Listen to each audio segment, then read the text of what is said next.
The story begins with a man named Paume, standing at the edge of a towering mountain, his comrades gathered behind him. As he gazed into the horizon, he announced that their enemies were approaching.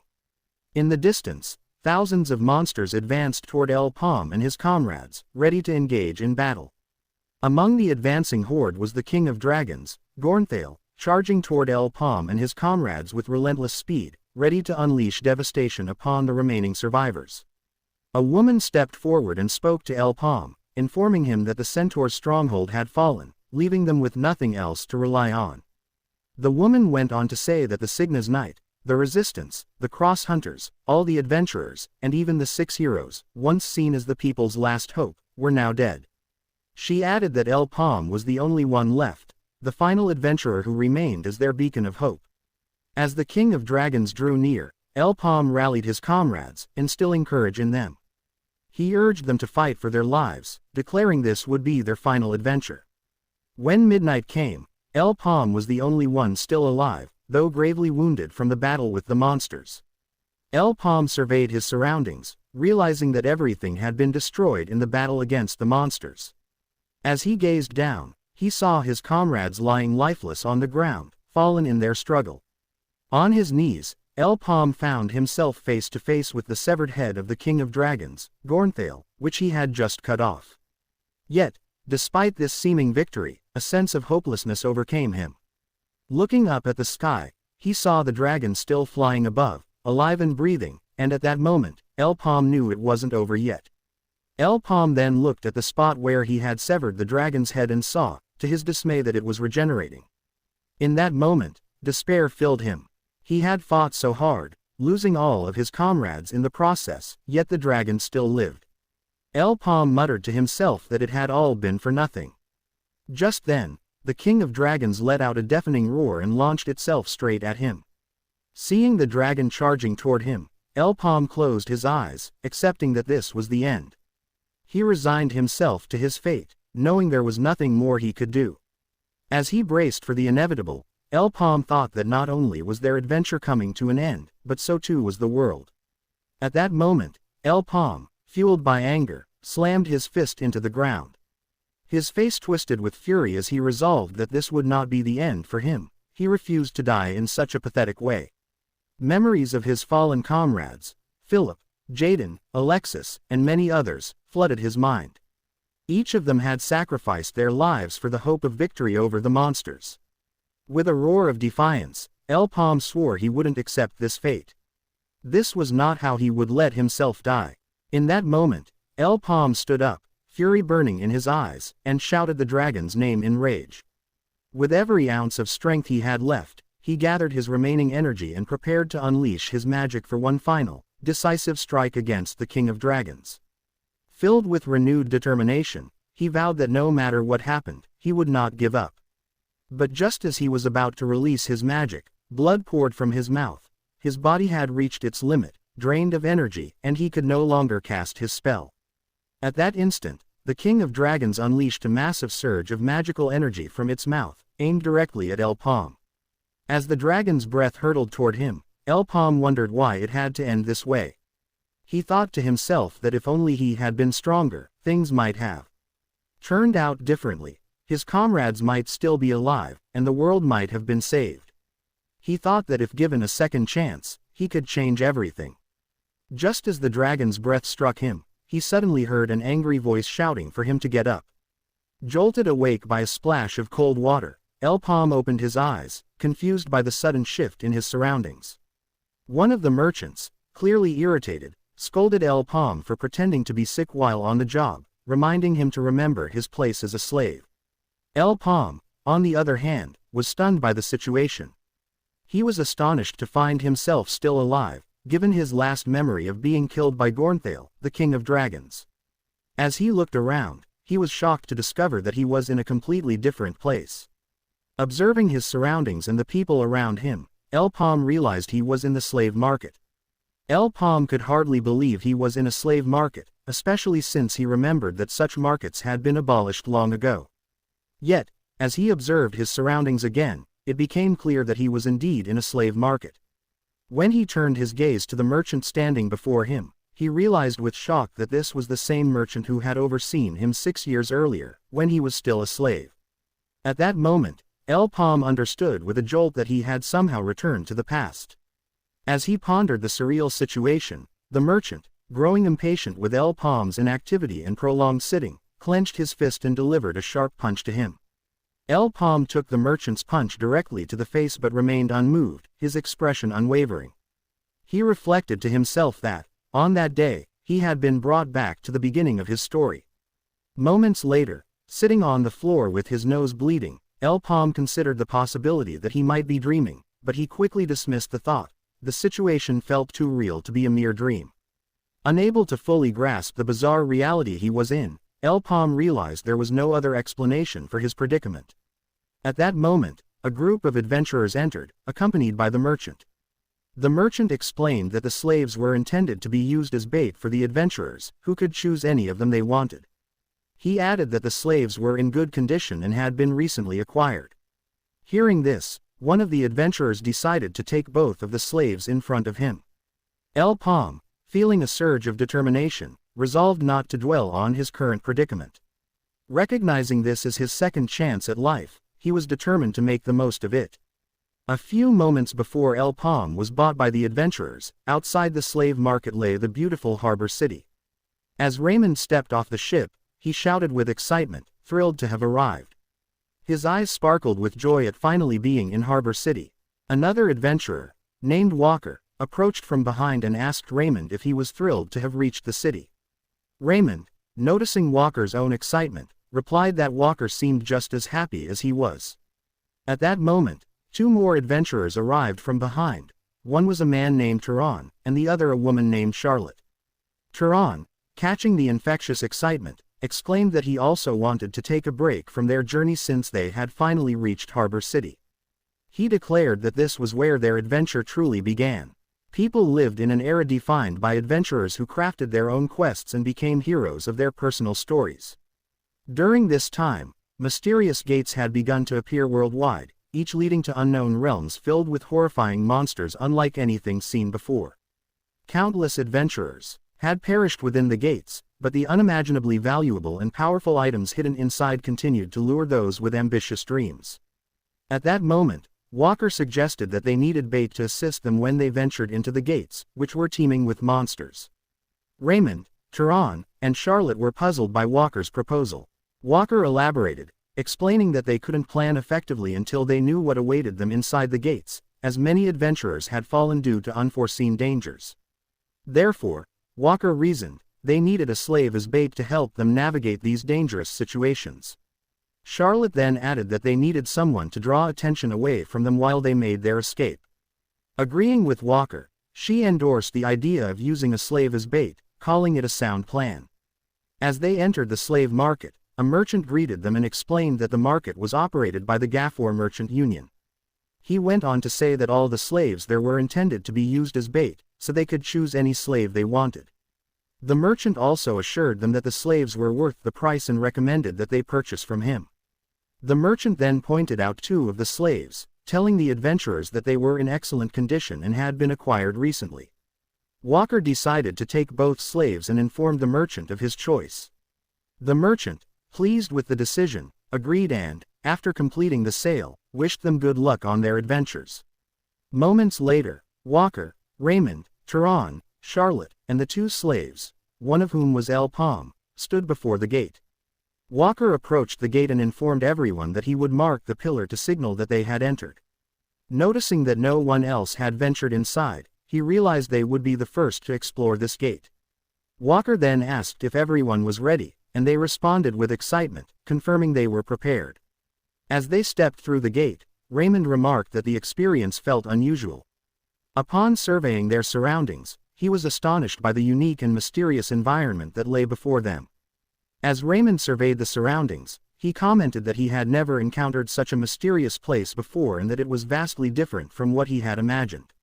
Walker reassured Raymond, advising him not to be overly nervous, and instructed everyone to move forward.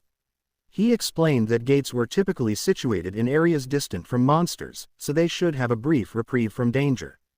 Walker also added that they wouldn't be able to use the same gate to return, so they would need to find an alternative exit to reach their original starting point. Just as Walker was speaking, a monster appeared behind Charlotte and devoured her before she had a chance to react. The group was stunned that a monster had appeared so close to the gate, and within mere moments of their entry. Raymond screamed Charlotte's name, but it was too late, she had already been consumed. Panic spread among the adventurers, but Walker quickly took action. He activated his magic, drew his bow, and fired a volley of fire arrows at the monster that had just attacked Charlotte. At that moment, Walker realized something was seriously wrong. He instructed everyone to tie the slaves to the trees to use them as bait while they made their escape. One of the slaves pleaded to be taken along, but Turan told him to be quiet and follow orders. Meanwhile, Raymond closed his eyes, began running, and apologized to the slaves for leaving them behind. Holding Charlotte's lifeless body, Walker informed the others that the gate was too dangerous, and their mission was a failure, clearing it was impossible. He urged them to find an exit quickly. Meanwhile, Raymond, stunned and in disbelief at the events that had unfolded, was frozen with shock. Seeing Raymond's state, Turan grabbed him, shaking him awake. He instructed Raymond to pull himself together and listen to Walker. Turan reassured Raymond to calm down, acknowledging their failure at this gate but reminding him that they could always prepare for the next one. He urged Raymond not to give up and to focus on the present moment. As Turan reassured Raymond that they would all make it out of the gate alive, a massive monster emerged from behind and immediately crushed Turan to the ground, killing him instantly. Walker called out for Turan, but it was too late. Raymond, paralyzed by shock and disbelief, was at a loss for what to do. In a desperate move, Walker cursed the monster, drew his bow, and fired a barrage of fire arrows at it. However, the attack proved ineffective. The monster lashed out with its tongue, ensnaring Walker by the neck and pulling him toward it. Within moments, it bit down on Walker's head, killing him instantly.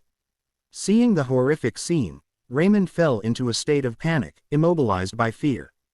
The monster then shifted its attention toward him, causing Raymond's terror to intensify. He began crawling backward in a desperate attempt to escape. However, the monster swiftly grabbed hold of his leg with its mouth. Raymond screamed in agony but continued to crawl, determined to flee from the beast. Meanwhile, a man standing some distance away watched Raymond being devoured with a cold, detached gaze. It was none other than Paume. Seeing Paume, Raymond called out for help, expressing relief that Paume was still alive. Bleeding heavily, Raymond confided that all his companions were dead, leaving only himself and Paume. He apologized to Paume for using him as bait and for abandoning him to die. Raymond, realizing he couldn't survive the gate alone, pleaded with Paume to help him, emphasizing that more people were needed to increase his chances of survival and escape. However, Paume remained unmoved, merely observing Raymond from a distance. Desperate, Raymond screamed and begged Paume to assist him instead of just watching him perish. Raymond cursed Paume for not helping him, but Paume merely gave a faint smile and told Raymond that it was too late to save him. As Raymond looked down and saw that half of his body was already consumed by the monster, he realized there was no chance of escape.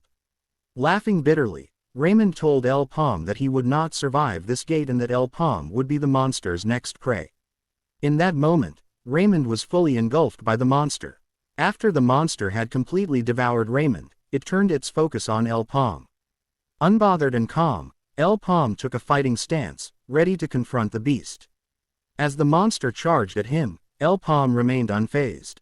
With a swift, precise motion, he drove his spear through the monster's center, killing it instantly. Wiping the blood from his face, Paume vowed to himself that he would not die here and that this would not be the place where he met his end as in his previous life. A few moments later, Paume picked up a staff lying on the ground. Upon holding it, he discovered that the staff had the ability to produce fire arrows. Paume considered this newfound skill a valuable asset, noting that it was well suited to his current level of ability. However, he also recognized that having just one weapon was insufficient.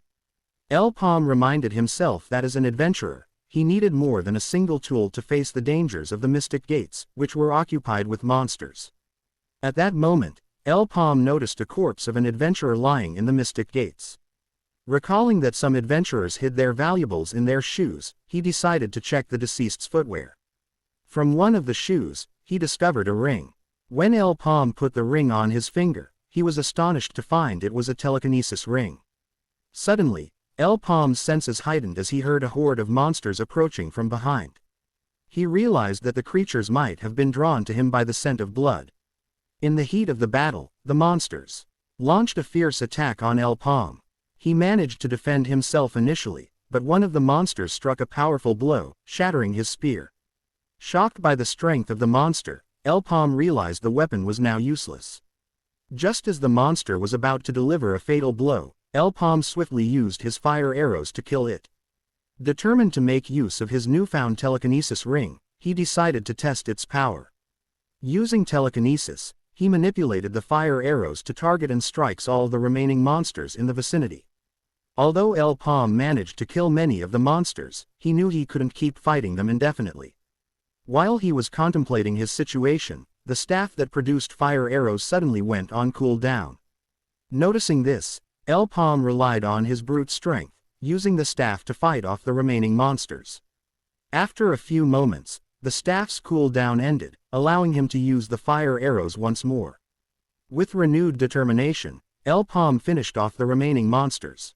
As he surveyed the defeated creatures, he heard a voice behind him.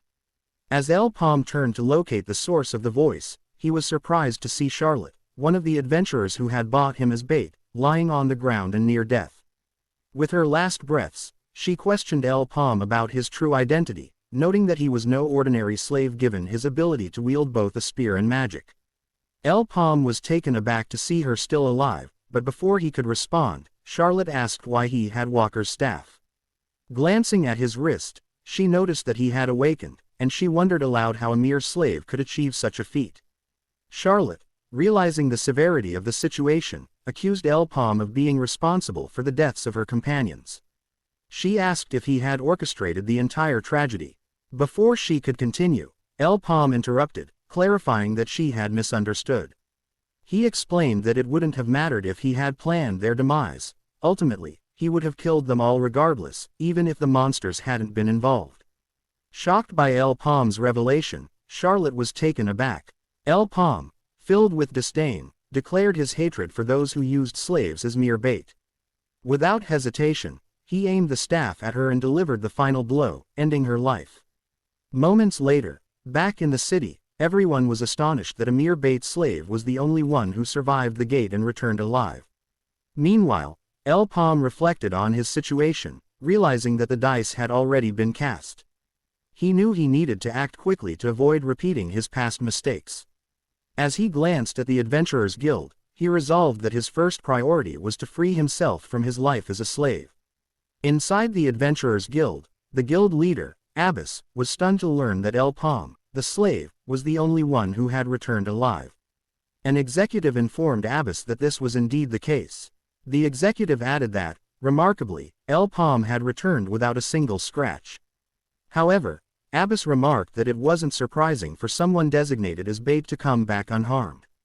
The executive then clarified that Paume was not only the sole survivor but that all the other adventurers who had accompanied him had perished in the dungeon. Upon hearing this, Abbas found it quite unusual. He noted that not only had Paume returned unharmed, but he had also come back on his own accord rather than fleeing. Abbas remarked that it was common for debt slaves to be used as bait again, even if they survived the gate. Despite this, he was astonished that Paume had not attempted to escape. This led Abbas to conclude that Paume must have been fully aware of the futility of trying to escape their control. The only way a slave could truly escape was through death, which was likely why Paume had chosen to return. He understood that escaping their hold was not an option. Abbas, after reflecting on the situation, told the executive that this was indeed the way of the Gafor Merchant Union. He questioned why the executive was reporting such a trivial matter. However, the executive interrupted Abbas, informing him of another significant detail: the slave had unlocked the first circle. Abbas was taken aback by the news that a mere slave had achieved this feat. He pondered the implications, realizing that a slave with such power could harbor resentment towards the merchant union. This new development raised concerns for Abbas, as he was uncertain about the potential consequences if things were to go awry. The executive then added that, In addition to everything else, the slave had requested a change in his contract. Abbas was perplexed and asked for clarification. The executive explained that the slave wished to register as an adventurer. Abbas was stunned by the audacity of a mere slave daring to alter his contract and seek to become an adventurer. To his further surprise, the executive informed him that Mr. Rakan had specifically ordered Abbas to personally handle the matter concerning Paume. Abbas stood in shock, taken aback by the unusual interest of a high-ranking executive in such a lowly slave. After a few moments, Abbas stood by the window, unable to believe that a mere bait, who was also a slave, wanted to become an adventurer.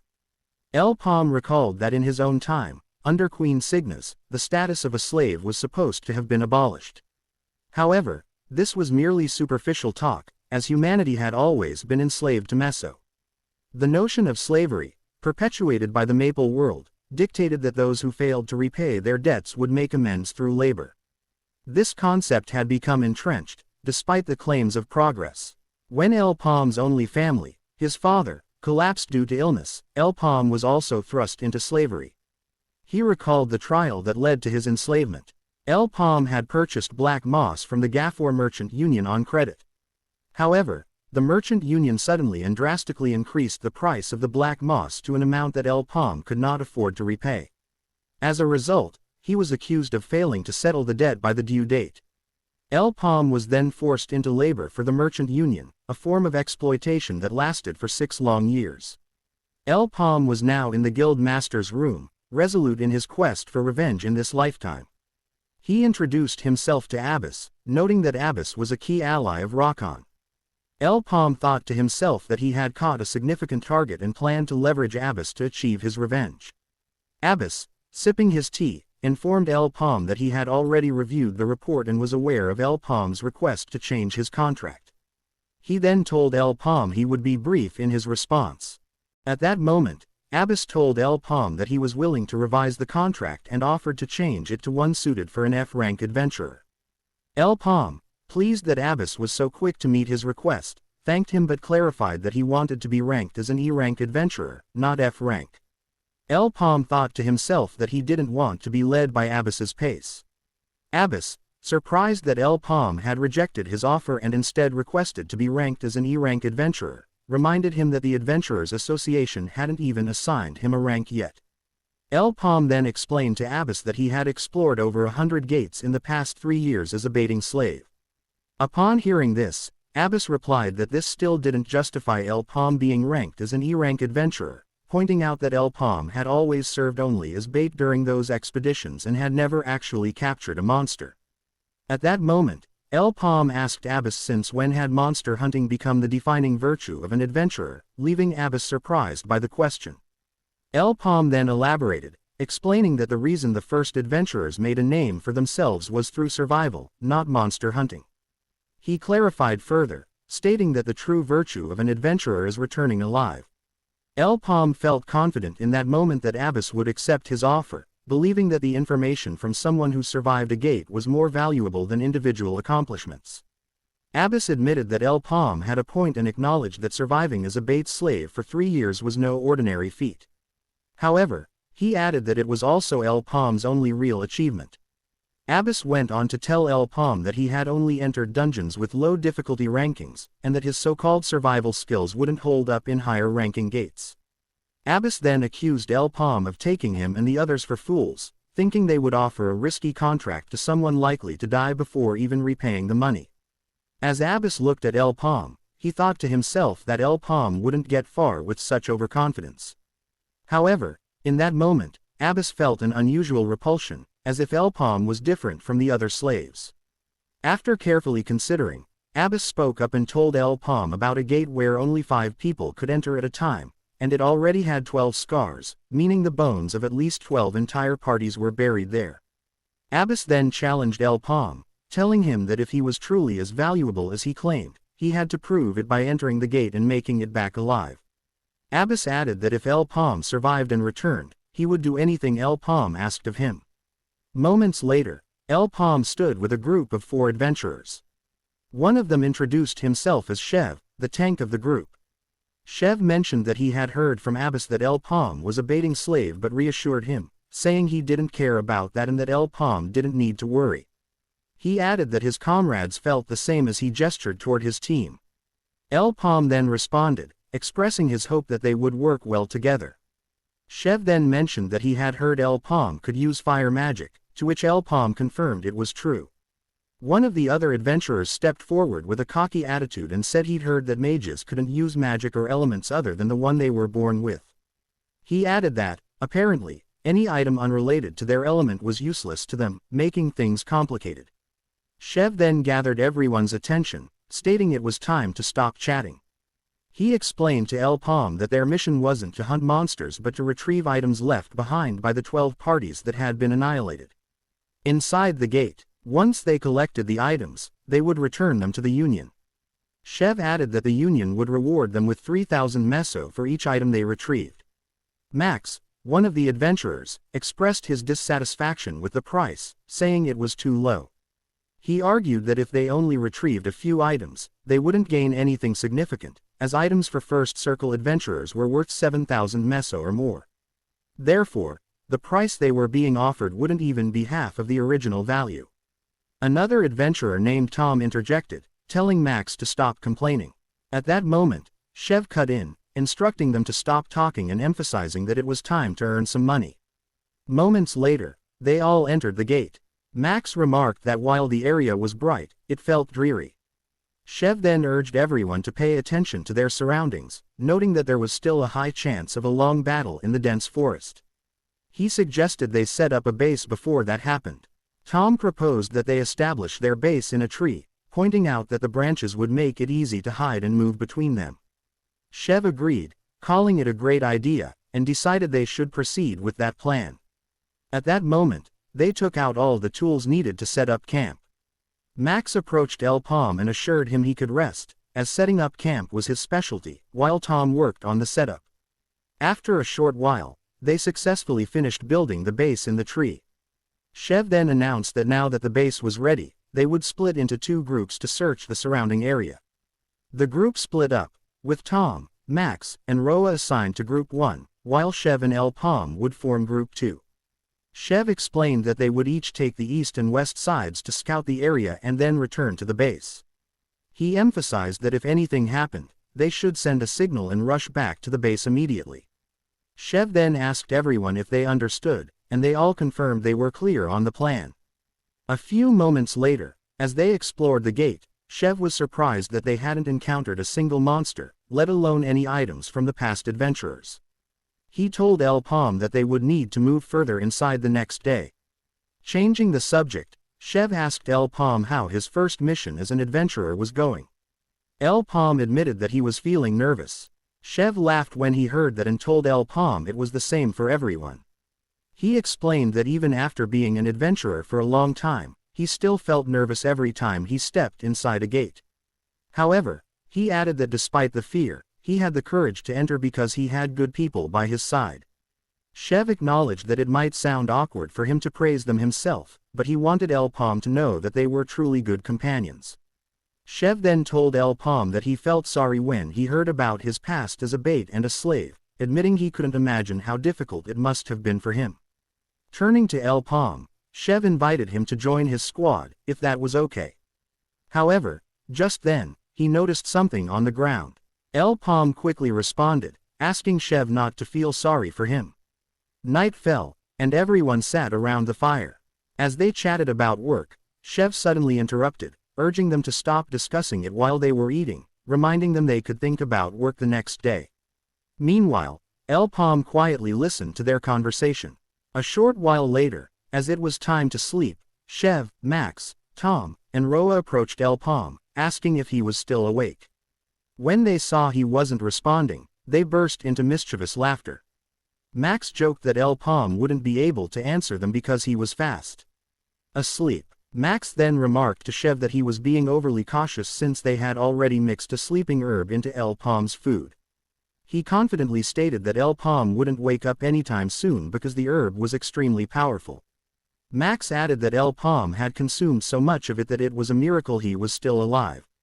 He then mentioned that the fire arrow staff Paume was supposed to fetch would fetch them a good amount of money if they sold it. Excited by the thought, Max pulled out his dagger, intending to kill El Paume right then and there. As Max plunged his dagger toward El Paume, he felt nothing when he struck. Confused, he opened the cover, only to find it was empty, filled with rocks and wood shaped like a human body. Everyone gasped in shock, realizing that El Paume was nowhere to be found. At that moment, Chev instructed everyone to search for El Paume, insisting he couldn't have gotten far. Just as he spoke, a massive explosion erupted nearby, engulfing their base in flames. Panic spread as they realized their food supplies could also be lost in the fire. Chev then suggested that this might all be El Paume's doing, but before he could finish, Tom shouted in alarm, telling Chev to look at what was in front of them. As Chev looked up, he was shocked to see a massive monster staring right at them. In that moment, he realized that El Paume had set them up and used them as bait. Just then, the monster lunged at them with a powerful attack, but they managed to dodge just in time.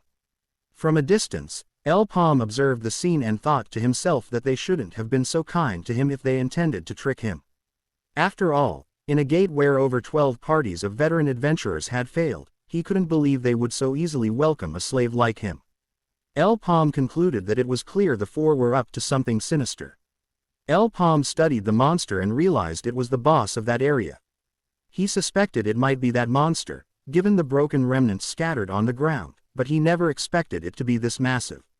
Meanwhile, the four adventurers were frantically running away from the creature, panicked and unsure of how to deal with it. Chev thought to himself that the monster they were facing posed a significant disadvantage.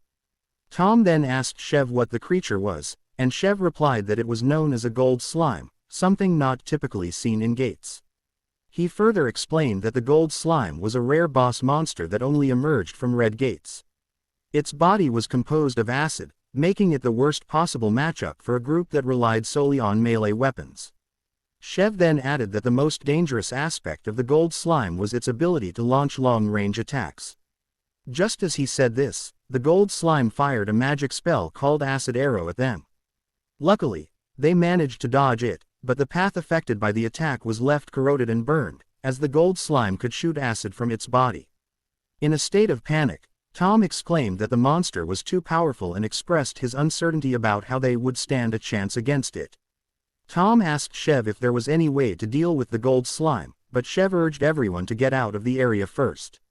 He explained that the acid arrow had a cooldown of 1 minute, giving them time to recover and formulate a strategy. Chev then informed them that they needed to break the core located in the gold slime's head to defeat it. Hearing that the monster's skill was still on cooldown, Max turned back, ready to attack. Chev saw Max preparing to attack and shouted for him to stop, insisting they should all strike the monster at the same time. Max argued that they still had enough time before the cooldown expired, claiming it was their chance to attack. Just as he said this, the gold slime shot another acid arrow, and it cut Max in half, killing him instantly. The rest of the group was stunned by the sight. While Chev felt a wave of confusion, he was certain there should have been plenty of time left before the monster's cooldown ended, yet it had used its skill again. At that moment, the gold slime shot another acid arrow, and all four of them disintegrated instantly under the monster's corrosive attack. El Paume realized the fight was over for them. He thought to himself that Chev had been right, but he also recognized that a gold slime could consume items to grow stronger with each one it ingested. This meant that the usual cooldown time of 1 minute had been reduced because the gold slime had become more powerful.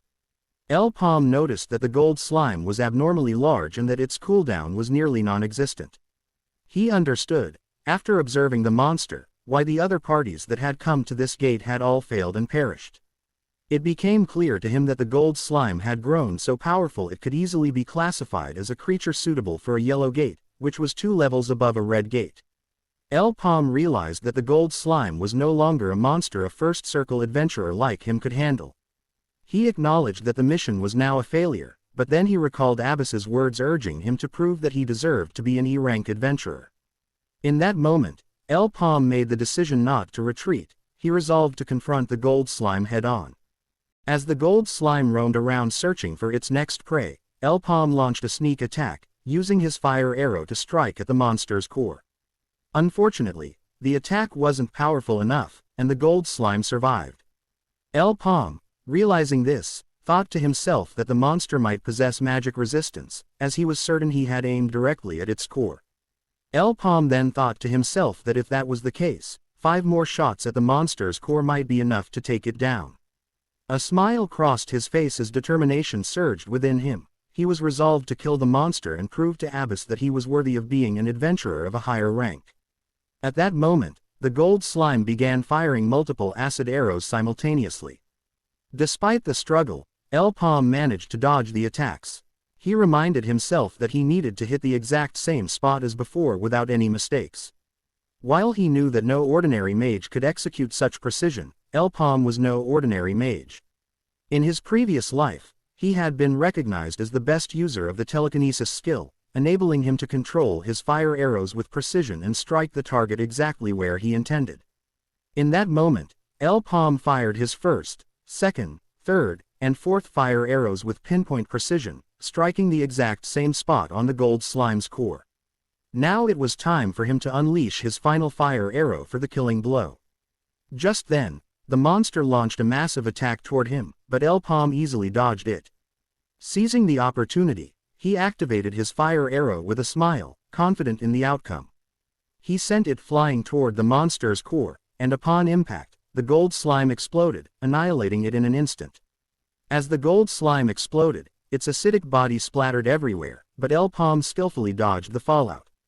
Moments later, he observed that the entire area affected by the monster's body had eroded significantly. As he descended to inspect the scene, he spotted a tiny round red ball and quickly recognized it as the core of the gold slime. Without hesitation, Paume absorbed all the magical essence contained within the core into his body. Moments later, in the Adventurer Guild, Paume sat across from Abyss. Breaking the silence, Abyss remarked that Paume was not just a big talker, he had actually accomplished what Abyss had tasked him with. However, he then asked Paume why he had returned alone once again and noted that he didn't have the items he was supposed to retrieve from the gate as part of his mission.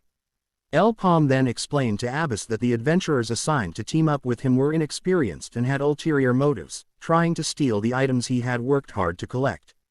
To avoid them, he had chosen to separate from the group, only to encounter the boss monster, which ultimately led to their demise.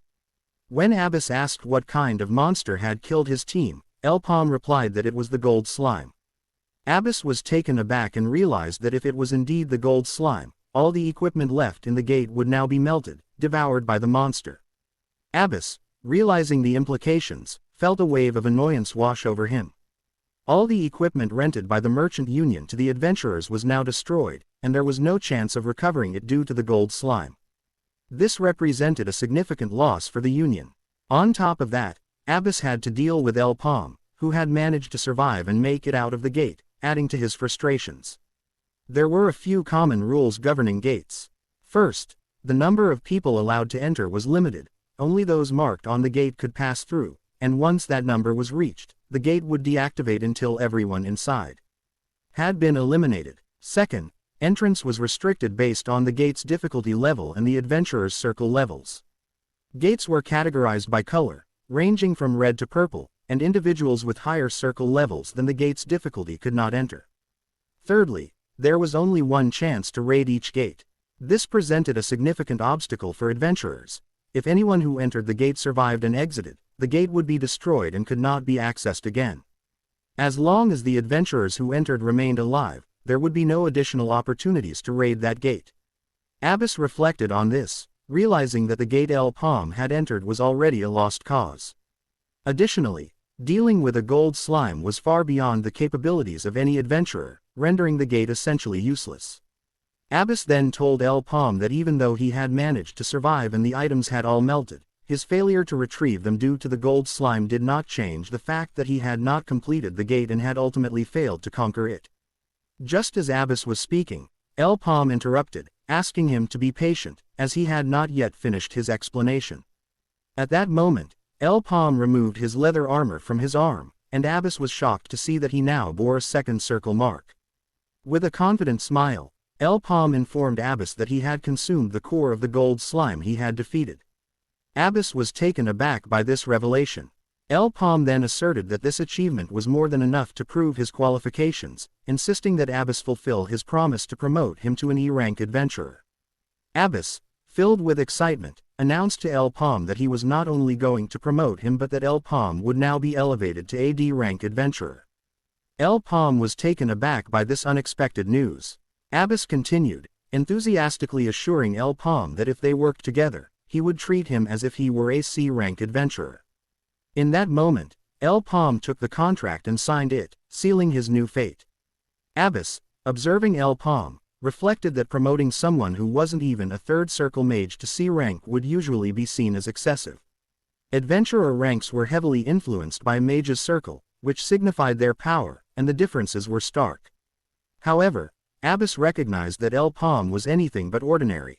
The rapid advancement from a first circle mage to a second circle in such a short time was unprecedented. Abbas thought to himself that he had never encountered anyone like Paume before and realized that he needed to recruit him for future endeavors. Paume realized that his treatment had improved faster than he anticipated, but he chose not to dwell on it. His focus shifted to the significant event approaching in the next few days, the opening of the Red Rank's first 100-member gate raid. This major event was garnering attention from both the Lithport Merchant Union and various guilds, and Paume suspected that the Gafor merchant was also quite interested. Considering the urgency of his own plans, Paume thought it might be a perfect opportunity to advance his goals while the excitement around the event was building. Paume then asked Abbas for a favor, prompting Abbas to inquire about what he needed. When Paume requested a loan, Abbas was taken aback and annoyed that he would dare to ask for money. After a moment, Abbas moved to the window, watching Paume as he considered his next steps. Though Paume received the funds, it wasn't quite enough for his needs. Still, he reassured himself that it would be a good starting point for his plans. Paume considered that the newly discovered 100-member gate was a red level gate, accessible only to those of at least 2 circles. Typically, the Gafor Merchant Union focused on selecting high-ranked adventurers, but they were willing to invest in a second circle mage like Paume because they had their sights set on this gate. Although he had secured some money, he knew it would be unwise to spend it all on items that suited his level, as those would be prohibitively expensive. Instead, Paume thought it might be more strategic to consider purchasing a slave at the slave market, as that could provide him with valuable assistance. As Paume contemplated his options, he arrived at the Lith slave market. A merchant greeted him warmly and inquired about the type of companion he was seeking, asking whether he needed someone for dungeon bait or a warrior to fight alongside him. Paume replied that he already had someone in mind and asked the merchant to simply lead the way. The merchant, puzzled by Paume's response, nonetheless guided him through the market until they reached the punishment ward. The merchant explained to Paume that they had arrived at the punishment ward, a place designated for disciplining slaves who misbehaved, exactly the type of individual Paume seemed to be looking for. With a hint of nervousness, the merchant asked Paume once more if he truly wanted the slave before him. Paume affirmed confidently that this was indeed the person he had been searching for. Before Paume's return, a significant event unfolded, the death of a person named Aaron, known as the Polearm Hero, which accelerated the end of the world. In her final moments, Aaron had one last disciple, Debo, infamous for being the hero killer. When Paume approached him, Debo coldly informed him that he didn't need to be there, insisting that he didn't know Paume and dismissively told him to leave. The merchant, upon hearing this, apologized for Debo's rude behavior. However, Paume reflected that while Debo's demeanor might have changed since his return, he was now merely a slave. Paume found it offensive that adventurers like Debo were being treated as nothing more than slaves, which he did not approve of. The merchant then mentioned that no one was as reckless as Debo. Paume reflected that, like himself, Debo was one of the few who gained attention after the world's last day of destruction. Paume recalled that he and Debo had often been compared to each other. They were from the same region, had awakened around the same time, and possessed similar skills. But what truly connected them was their shared dire need for money at that moment. Paume then asked Debo directly how much he was worth. Debo, after studying Paume, remarked that he looked like a young master from a wealthy family.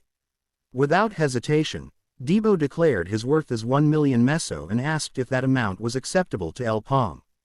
At that moment, El Paume recalled that Debo had a younger sister who, unfortunately, suffered from black blood disease. While El Paume was lost in thought, Debo grew irritated and told him to leave if he didn't have the money. But just then, El Paume reached into his bag, pulled out a stack of bills totaling 1 million meso, and showed it to Debo. Both Debo and the merchant were stunned at the sight of the money. The merchant immediately asked El Paume if he was really willing to pay 1 million meso for Debo, while Debo, still in disbelief, questioned whether the money was real or counterfeit. El Paume then asked them to hold on and told Debo to listen carefully. He explained that the contract terms would last for 1 year, with the dungeon profits being split 70-30 in El Paume's favor. El Paume added that he would have the first pick of any items that dropped from the gate.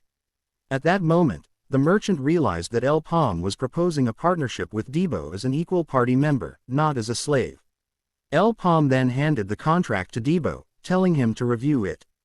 Debo immediately grabbed the contract and warned El Paume that there would be no turning back once it was signed. As he reviewed the terms, Debo realized that what El Paume was offering was an incredible deal, far better than what most slaves could hope for. Usually, slaves wouldn't receive any share of the loot from the gates they entered with their buyers. Understanding the significance of the offer, Debo bit his thumb and signed the contract with his blood. El Paume, observing this, thought to himself that Debo had accepted without hesitation because his sister's life depended on it. Debo needed money urgently to save her. El Paume then gave a small smile and told Debo that since the contract was sealed, they would head straight to the gate immediately. Debo, full of enthusiasm, assured El Paume to leave everything to him. El Paume's expression then turned serious, and he told Debo that he needed to prove his worth. In response, Debo, smiling confidently, promised El Paume that he would work harder than anyone El Paume had ever seen. Moments later, as the two made their way to the gate, Debo, still a bit confused, expressed his gratitude to El Paume for buying him a new weapon. However, he mentioned that he usually fought with a longsword, and right now, he was holding an axe. Debo suggested that they return to the shop to exchange the weapon for one he was more accustomed to using. El Paume looked at Debo and told him that from now on, he would be using a polearm when working with him. If Debo didn't like it, El Paume added, they could end the contract right then and there. With no other choice, Debo reluctantly agreed to use the polearm. As they stood in front of a gate, Debo asked if this was the gate where El Paume intended to test his skills. The gate was a red-level gate with an entry limit of 8 adventurers. Noticing this, Debo looked around and asked where the rest of the party members were. He then remarked that someone with El Paume's wealth surely had a strong team of adventurers ready. Debo then asked if there was a healer in their party, but El Paume simply stared at him, expressionless. Confused, Debo asked why El Paume was looking at him that way. El Paume calmly assured Debo not to worry, saying they had enough party members. Relieved, Debo sighed and admitted that El Paume had scared him for a moment. But as he spoke, El Paume pointed directly at him and declared that Debo was the only party member he needed to enter the gate. Debo was stunned by this revelation. At that moment, El Paume kicked Debo inside the gate and urged him not to waste any more time. Debo, however, was screaming in disbelief at the situation he found himself in. Once inside the gate, he turned to El Paume, anger boiling over, and exclaimed that it was crazy to attempt an 8-person gate with only the 2 of them. He insisted that there should be a limit to El Paume's recklessness and added that he shouldn't treat a life or death situation as a joke. Debo then pointed out that, on top of everything, he had to wield a weapon he wasn't familiar with at all. In response, El Paume looked at Debo with evident annoyance. Just then, as Debo continued to voice his complaints, a horde of monsters known as stumps charged at El Paume and Debo, drawn by Debo's earlier screams. These stump monsters were notorious for their tough bark, which swords and spears struggled to pierce, and now a large number of them were advancing toward the two. El Paume quickly stepped in front of Debo and instructed him to move aside. He then unleashed a fire arrow, incinerating the approaching stump monsters in a blaze of flames. After defeating the monsters, El Paume expressed his disappointment, saying he hadn't expected Debo to act so cowardly right after they entered the gate. He warned Debo not to make the same mistake twice.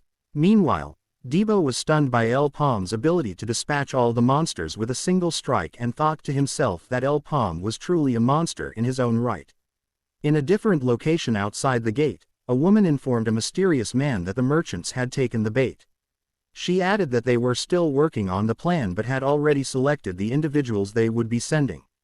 The woman then asked the mysterious man if they had permission to proceed with the plan. At that moment, holding up a cup of wine, the man replied that he would achieve freedom in this world. Back with El Paume and Debo, they had finished dispatching all the monsters in the vicinity. Debo then reported that he had collected a total of 27 magic stones from the defeated creatures. Upon hearing this, El Paume suggested they continue moving forward, and Debo readily agreed. As they walked, Debo reflected that he had initially thought El Paume was just a crazy person, but after witnessing his fighting skills, he realized El Paume was no joke, he was the real deal. Debo observed El Paume using his telekinesis, manipulating fire arrows with remarkable precision, and he thought to himself that he had never seen anyone control telekinesis in such a way before. Debo then smiled to himself, thinking that working with a talented person like El Paume would allow him to earn a lot of money. With the profit split at 70-30, he realized he could save on medical and living expenses for his little sister. While Debo was lost in these thoughts, El Paume suddenly interrupted him, saying they had found what they were looking for. Confused, Debo turned to see another group of stump monsters, numbering around 9, in front of them. Upon hearing El Paume's comment, Debo was puzzled by what he meant by a perfect number. El Paume then looked at Debo seriously, as if urging him to figure it out. Moments later, Debo found himself fighting the monsters alone, just as El Paume had instructed. As he battled the creatures, Debo couldn't help but think how annoying it was to face these monsters with a weapon he was unfamiliar with, making it difficult to hold his own. He wished he had 10 lives, imagining how much easier the fight would be if he did. Observing from a distance, El Paume thought to himself that Debo had mentioned he had only ever used a sword as his main weapon, which made his awkward movements all the more evident. However, El Paume believed that Debo would soon come to realize that the polearm he was wielding would be the key to unlocking his true potential. He had no doubt about Debo's talent, especially since he was the only one chosen by the polearm hero to be her student. As Debo fought the monsters, he began to realize that the polearm he was wielding had a significant range and impressive power. In fact, it felt more comfortable than the sword he was used to. He noticed that after he relaxed and stopped tensing up, the polearm felt lighter in his hands. By wielding it more gently, he discovered that he could easily slash through the monsters, making it simple for him to take them on alone. El Paume, observing Debo's progress, thought to himself that Debo had quickly gotten the hang of the polearm. Despite not having awakened a circle yet, Debo was already showing remarkable skill. Suddenly, the ground shook violently, and Debo screamed in surprise, initially believing it was an earthquake. Just then, a massive monster burst through one of the nearby rocks and lunged at Debo, but he managed to dodge the attack just in time. He was taken aback by the sheer size of the creature. As the monster prepared to deliver a powerful blow, El Paume rushed in to save Debo, guiding him to a safer position. Once there, El Paume swiftly threw Debo to the side to protect him from the impending attack. El Paume then spoke to Debo, explaining that the monster's size had no bearing on its threat level. In fact, larger creatures were often easier to defeat. With that, he launched a fire arrow directly at the monster, but to his surprise, the creature managed to block the attack. Realizing the monster's speed was greater than he had anticipated, El Paume decided to alter his approach. He shot another fire arrow, this time using telekinesis to guide it with precision. As he maneuvered the arrow to strike from behind the monster, he was taken aback when the creature still managed to block the attack. El Paume was shocked to witness this unexpected display of agility. El Paume and Debo began to sprint away from the monstrous threat. It soon became clear to El Paume that magic was ineffective against the creature. He noted that it wasn't that his attacks were failing, rather, the monster was simply adept at blocking every one of them. Upon further reflection, El Paume realized that the branches protruding from the monster were interfering with his spells. Just then, the monster launched a powerful attack toward them. Fortunately, Paume quickly employed his telekinesis, allowing him to maneuver both himself and Debo out of the dangerous situation. Debo exclaimed to Paume that he thought he was going to die. However, Paume quickly interrupted him, instructing Debo to focus on the stump monsters while he handled the larger creature. Debo was shocked to realize that several stump monsters were already charging toward them, ready to attack. As Paume moved to confront the giant monster, Debo attempted to stop him, but Paume was too fast. Without hesitation, Paume summoned another fire arrow and unleashed it at the enormous creature. Seeing Paume's attack, Debo thought to himself that it was futile. Defeating such a monster required a proper plan, and they needed to find a way to escape.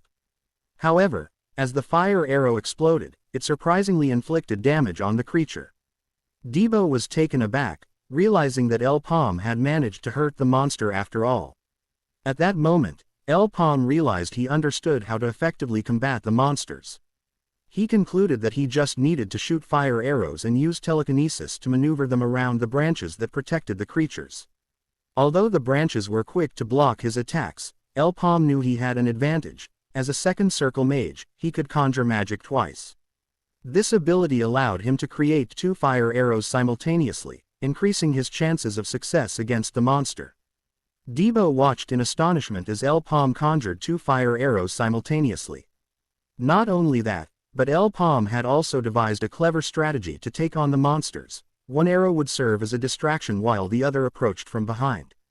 Debo realized that even if the monster managed to block the first arrow, it would be unable to defend against 2 consecutive attacks.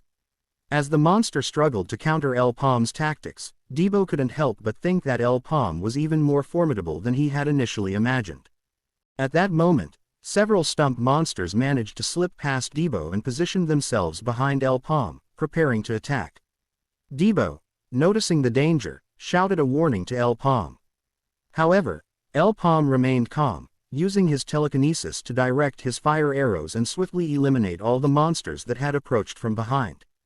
Turning toward Debo, Paume expressed his disappointment, telling him that he expected Debo to handle the smaller monsters on his own, leaving Paume to assist only when necessary. At that moment, the massive monster launched a powerful attack toward Paume, but he skillfully dodged it. Paume reminded himself that he couldn't let his guard down against such a formidable foe. Just then, Debo rushed in front of Paume, swinging his pole arm and delivering a hefty blow to the monster. Turning to Paume, Debo exclaimed that he had just saved him and demanded that Paume retract his earlier criticism. Paume smiled at Debo, activating the power of his staff, and remarked that Debo finally seemed to be proving his worth. With newfound determination, Paume declared that it was time for them to finish off the monster, and Debo wholeheartedly agreed. In that moment, Paume summoned 2 fire arrows, aiming them directly at the monster's branches to clear a path for Debo. With the obstruction gone, Debo swung his pole arm and delivered a powerful blow to the creature. Paume instructed Debo to attack the monster from the left while he would strike from the right, and Debo nodded in agreement. As they launched their coordinated assault, they unleashed a flurry of attacks, successfully severing multiple branches of the monster. However, just then, the monster retaliated, delivering a heavy blow toward Debo. As Debo was about to be thrown into the creature's maw, Paume quickly used his telekinesis to pull Debo to safety, preventing disaster. At that moment, Paume realized that the situation was becoming increasingly troublesome. Meanwhile, Debo felt overwhelmed, believing he wouldn't be able to escape the monster's relentless attacks. Shouting at Debo to finish the monster, Paume urged him to act decisively. Seizing the moment, Debo swung his pole arm with all his might, delivering a powerful strike to one of the monster's eyes, completely destroying it and leaving the creature partially blind. As he landed back on the ground, Debo declared that he wasn't finished yet. With renewed determination, he launched himself at the monster again. Paume, using his telekinesis, retrieved the pole arm lodged in the monster's eye and sent it back into Debo's waiting hands. With perfect timing, Debo executed another fierce attack, injuring the monster severely. The monster, however, still clung to life. In a decisive moment, Paume fired 2 of his fire arrows directly into the creature's mouth, incinerating it to death. After the threat was eliminated, Paume approached Debo, who was nursing his injuries, and praised him for his excellent performance. Debo, in turn, complimented Paume, and they stood together, watching as the monster was reduced to a charred husk. Moments later, as night fell inside a cozy house, a little girl glanced at the clock and realized it was getting late. She was about to eat her dinner and reminded herself to eat quickly so she could go to bed. Just as she began to pray, she heard a knock on the door.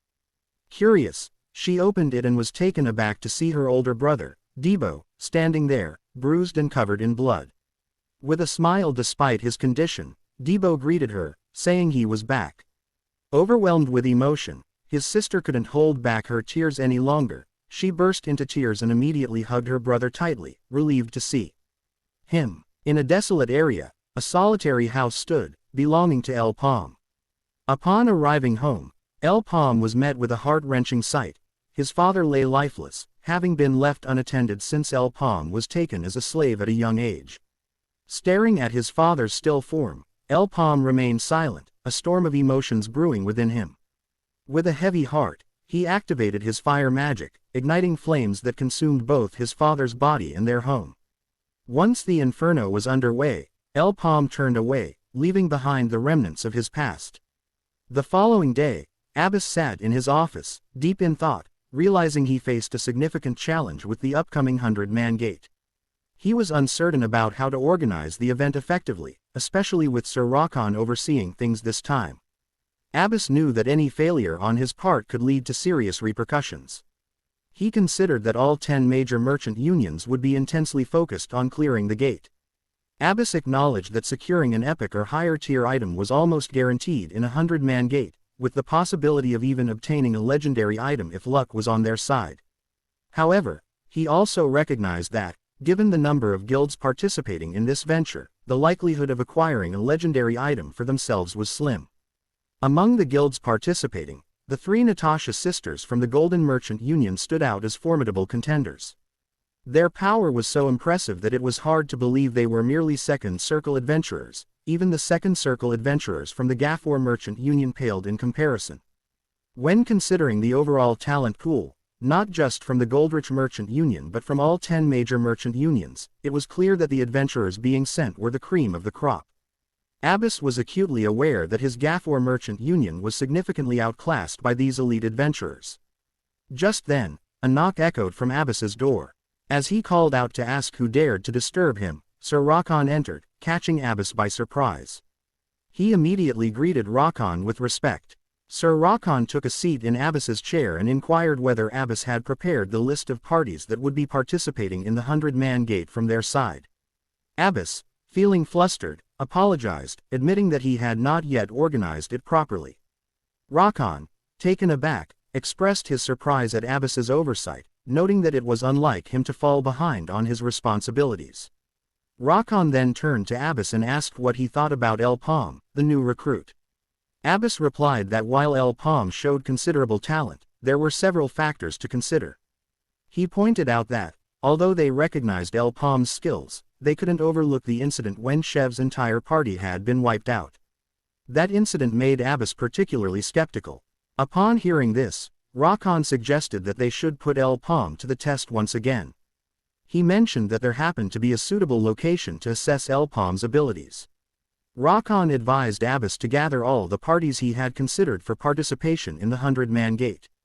With a smile, he added that this time there would be many witnesses to determine whether Paume was truly as talented as they believed. A few moments later, Paume and Debo were en route to a different gate, ready to conquer new challenges. However, they weren't going alone, other adventurers would accompany them.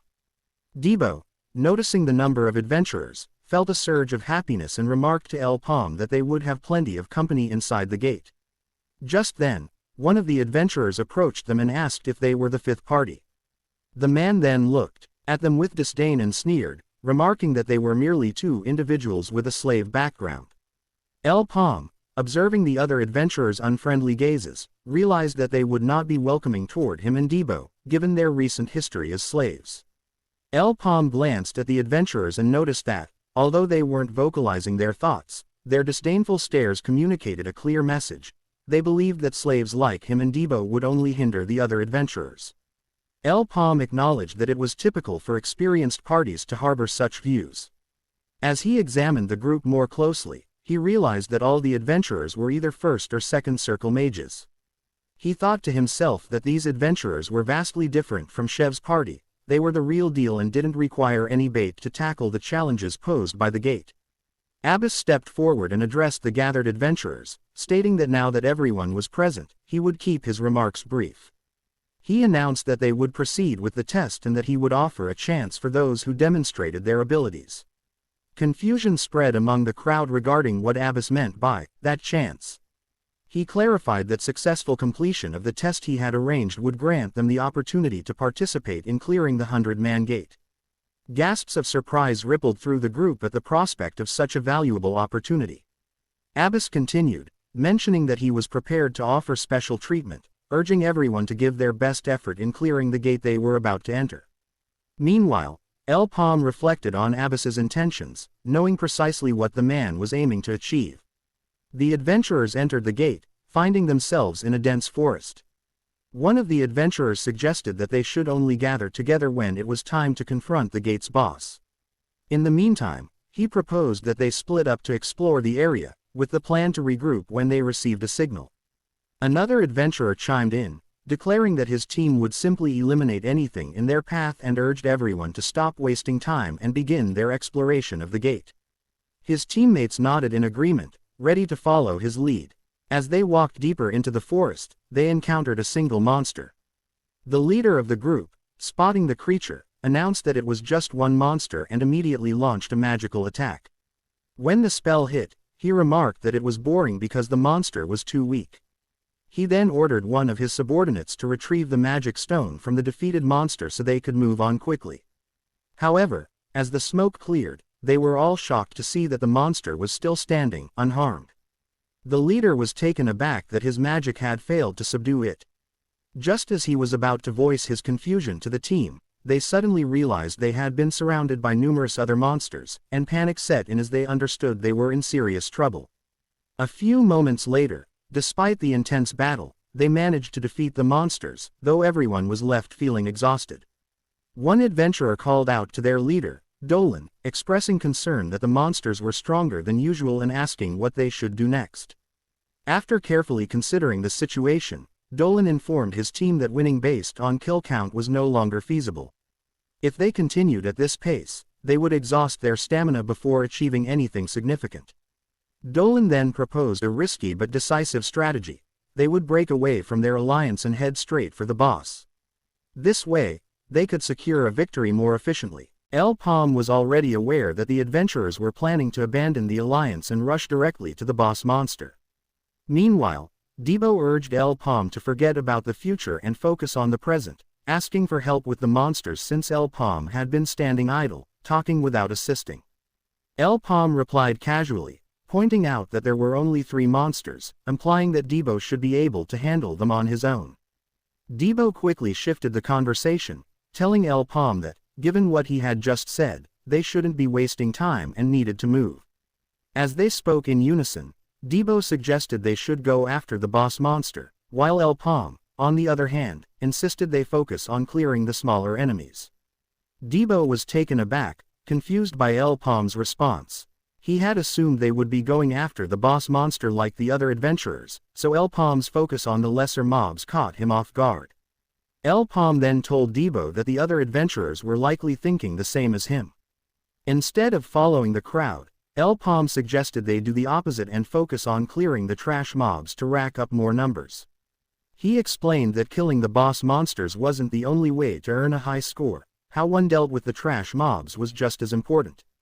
El Paume also cautioned that the boss monster was dangerous, the competition would be intense, and they couldn't predict what tricks the other teams might pull. They had to stay vigilant, as anything could happen inside the gate. Debo felt irritated hearing El Paume speak, thinking he always acted like he knew everything, though he couldn't deny that El Paume made a valid point. Sensing Debo's frustration, El Paume then mentioned that he had a bad feeling about the gate they were in, sensing something perilous. Meanwhile, in another part of the gate, Dolan and his team were still exploring. Suddenly, one of his team members called out, announcing that they had discovered an escape gate to leave the area. Upon seeing the escape gate, Dolan thought to himself that he hadn't planned on searching for it until later. However, he realized this was fortunate, as it would provide an easy way out if they found themselves in trouble. He then instructed one of his subordinates to leave markings along the way, ensuring they could quickly find their way back to the escape gate if needed. At that moment, one of Dolan's subordinates, Avante, suddenly burst into loud laughter, surprising Dolan and the rest of the team. Puzzled, Dolan asked Avante what was wrong and why he was being so loud, but Avante wouldn't stop laughing. Concerned, Dolan approached him, grabbed his shoulders, and warned him that the noise could attract monsters. As Dolan turned Avante to face him, he was shocked to see Avante crying and laughing simultaneously, as if he had lost control. To Dolan's horror, the rest of his subordinates also started laughing uncontrollably. It was then that Dolan realized they had all been poisoned by something that induced uncontrollable laughter. Panicking, Dolan quickly covered his mouth and thought that he needed to escape, even if it meant leaving his team behind. As he fled, the boss monster suddenly appeared behind him. Before Dolan could react, the monster unleashed its poison gas. Despite covering his mouth and nose with his hand, it was futile. Dolan was soon affected. He began laughing uncontrollably, just like the others, powerless to stop it.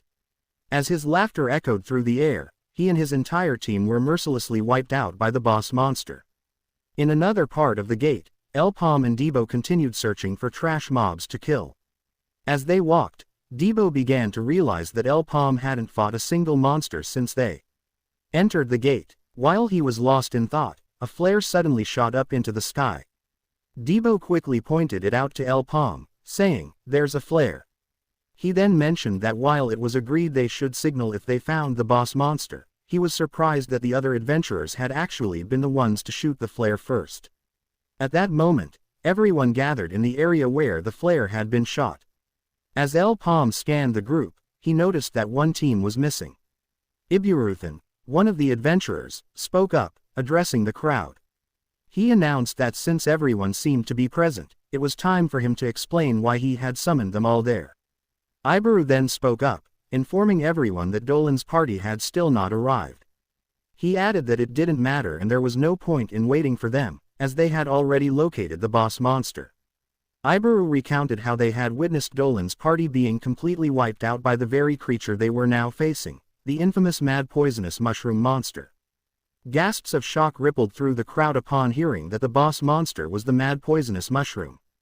Iburu emphasized that they were in serious trouble, as their party was ill-equipped to confront such a formidable foe. Another adventurer spoke up, insisting that if the boss monster was truly the mad poisonous mushroom, they needed to abandon their hunt and find the escape gate immediately to avoid any further danger. Hearing this, Paume thought to himself that the mad poisonous mushroom monster was the worst possible boss for them to encounter at their current level. The spores it spread made it extremely difficult to approach, which meant they couldn't rely on their numbers to take down the creature. Meanwhile, Debo was calling out Paume's name loudly, but Paume didn't hear him at all, causing Debo to feel frustrated at being ignored. Lost in his own thoughts, Paume was strategizing on how to deal with the boss monster.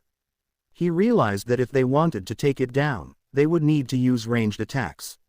However, he also recognized that weak attacks would barely affect the monster, given its sturdy build and speed. Just then, another adventurer spoke up, informing everyone that unfortunately, the boss monster was blocking the path to the escape gate, making it impossible to escape without confronting it. Debo spoke up confidently, assuring everyone that they needn't be afraid of such a monster. He claimed that Paume, his boss, could take it down with just one of his invincible fire arrows. However, Paume interrupted Debo, telling him to be quiet, which only irritated Debo further. Paume then explained to Debo and the others that they would likely die if they engaged the boss monster without a solid plan. He added that his fire arrows wouldn't even graze the creature. Debo was taken aback by this revelation, shocked that Paume's fire arrows could do no damage. Curiously, he asked Paume why he believed that. Paume explained to Debo that even the regular mobs in the gate were tanky, so it was only logical that the boss monster would be even tougher to damage. One of the adventurers then turned to Iburu, asking what they should do in this situation and how they could quickly find a way to escape the gate. As Ibaru pondered their options, El Paume raised his hand and declared that he was willing to act as bait, if they could offer him 50,000 meso per person. With 30 people in the group, that meant they would have to pay him a total of 1.5 million meso. Debo was taken aback and asked El Paume what he was thinking, as the idea he proposed seemed outrageous. Ibaru then shouted at El Paume, telling him not to be so cocky. He added that while El Paume might be accustomed to using such tactics, those tricks wouldn't work on him. Ibaru emphasized that the boss monster was not one to be easily fooled by bait. He warned El Paume that if they followed through with his plan and he failed to distract the monster, resulting in his own death, the creature would then turn its attention to the other adventurers, leading to their instant demise. Ibaru then told El Paume that slaves like him only served as obstacles at higher levels. He pointed his finger at Debo, reminding El Paume that Debo had yet to awaken, meaning neither of them could act as effective bait. They were simply too weak and would be killed instantly by the monster before the other adventurers could escape. Debo, hearing this, felt a surge of anger. He thought to himself that the other adventurers were really starting to irritate him and had been picking fights with him and El Paume since earlier. At that moment, El Paume interrupted the two, asking Ibaru if he had a better plan than what he had suggested. Ibaru couldn't respond, as he had no plan of his own. Seeing this, El Paume pointed out that if Ibaru had a way to deal with the boss monster, he wouldn't have shot the flare to alert everyone. El Paume clarified that he was wrong in what he had said earlier. Their party consisted of himself, a second circle mage, and Debo, who was now a first circle mage. Debo was shocked and delighted to realize he had already achieved his first circle. El Paume then added that Ibaru was in no position to criticize them, considering his team also consisted of only first and second circle adventurers. Ibaru, upon hearing this, fell silent, as it was indeed true. At that moment, one of the adventurers interrupted El Paume, stating that if he was truly willing to be bait for them, he would agree to pay him. El Paume reassured the adventurer not to worry, confirming he would take on the role of bait as long as they were willing to compensate him. He added that he would collect the payment once they had safely exited the gate, reminding them that if they failed to escape, both he and Debo would simply become sacrifices without gaining anything in return. However, El Paume emphasized that everyone present needed to agree to his proposal, leaving the group in shock. He then instructed everyone to discuss and come to a decision. After a few moments, the boss monster remained near the escape gate, still devouring the remains of an adventurer. Suddenly, a fire arrow shot through the air, striking the monster squarely on the head. El Paume and Debo, standing at a safe distance, had their mouths and noses covered with cloth to protect themselves from the monster's toxic spores. El Paume then informed Debo that they would need to move from their current location as soon as the boss monster noticed them. Debo, confused, asked El Paume why they were doing this. Just then, the boss monster turned its attention to the two and launched itself toward them, prompting El Paume and Debo to begin their retreat. As they retreated, Debo asked El Paume why the monster was so fast despite its enormous size. Just then, one of the other adventurers shouted that they needed to hurry and activate the escape gate before the bait was killed. They quickly activated the escape gate, successfully allowing most of the group to escape. Meanwhile, El Paume and Debo continued to flee from the boss monster, facing attacks from smaller monsters in front of them. Debo, feeling furious, shouted at the smaller creatures, insisting they shouldn't underestimate him. In a burst of anger, he swung his weapon, effortlessly slashing through all the smaller monsters with a single blow. At that moment, the boss monster was poised to deliver a devastating attack on Debo, but El Paume managed to block its strike and retaliated with a fire arrow to thwart the monster's advance. He began spamming fire arrows to keep the creature at bay, but with each passing second, the monster drew closer. Just as it was about to unleash another powerful attack, Debo and El Paume leapt off a nearby cliff into the water below, narrowly avoiding the blow. For the time being, they had escaped the monster, drifting along with the current of the water. A few moments later, El Paume and Debo reached the shore, and Debo, still catching his breath, told El Paume that he thought he was going to die at the hands of the boss monster. Curious, Debo asked El Paume what kind of creature it was. El Paume replied that it was the boss monster of the area and emphasized that they needed to prepare more thoroughly if they were going to take it down. Debo, surprised by El Paume's determination, asked if they were really planning to kill the boss monster. El Paume affirmed confidently that they were. El Paume then reassured Debo that he shouldn't worry, as they had originally come to hunt the boss monster. Debo replied that while they did intend to kill the boss, discovering it was the mad poisonous mushroom had given him second thoughts. He suggested that they should call for a tactical retreat. El Paume informed Debo that once they escaped the gate, they wouldn't be able to re-enter. Debo, feeling annoyed, snapped back that he was already aware of that. At that moment, Debo thought they should escape from the gate now, as they were done being bait for the other adventurers. He wondered how they were supposed to defeat the boss monster when even El Paume's fire arrows had proven ineffective. Moreover, El Paume had just mentioned that they would die if they attempted to fight the monster, leaving Debo confused about their next steps. El Paume then interrupted Debo's thoughts, stating that the situation had changed. Since the other adventurers had all escaped the gate, it was now a free opportunity for him and Debo to claim the rewards from the gate. El Paume added that they would also receive a bonus, making it a great opportunity for both of them. El Paume then noticed Debo's hesitation and asked what was bothering him, questioning whether Debo was considering breaking their contract. After a brief pause, Debo assured El Paume that he wasn't thinking of that at all. He expressed his determination to go through with it, adding that El Paume was going to give him a bonus for completing the mission together. With a smile, El Paume confirmed that he would indeed reward Debo. However, Debo then voiced his concern about how they could possibly kill the boss monster when both melee and ranged attacks had proven ineffective. He insisted that he had no intention of throwing his life away on an impossible task. Debo then asked El Paume if there was any feasible way to defeat the monster. Near the exit gate, the other adventurers burst out, panting heavily from their frantic escape. Abbas, standing outside the gate, was taken aback by the rapid emergence of the adventurers. After all, it was a 40-man gate that was meant to pose a significant challenge. He approached one of the adventurers, Juber, who had just exited, and inquired about their experience inside the gate. He also noted that several individuals were still unaccounted for. Juber grimly replied that they had failed to clear the gate. He added that Dolan's party had been completely wiped out and that El Paume's party was still inside. Juber explained that they had been able to escape only because El Paume and Debo acted as bait for the rest of the group. Juber added that the boss of the gate was impossible to defeat with just their numbers alone. Abbas, annoyed by this revelation, questioned them sharply, asking if they had done nothing inside the gate and simply fled with their tails between their legs. Juber attempted to justify their actions, explaining that the boss of the gate was the notorious mad poisonous mushroom, and there was nothing they could do to overcome such a formidable monster. Hearing this, Abbas decided to return to his office, but Juber called out to him, urging him to stop.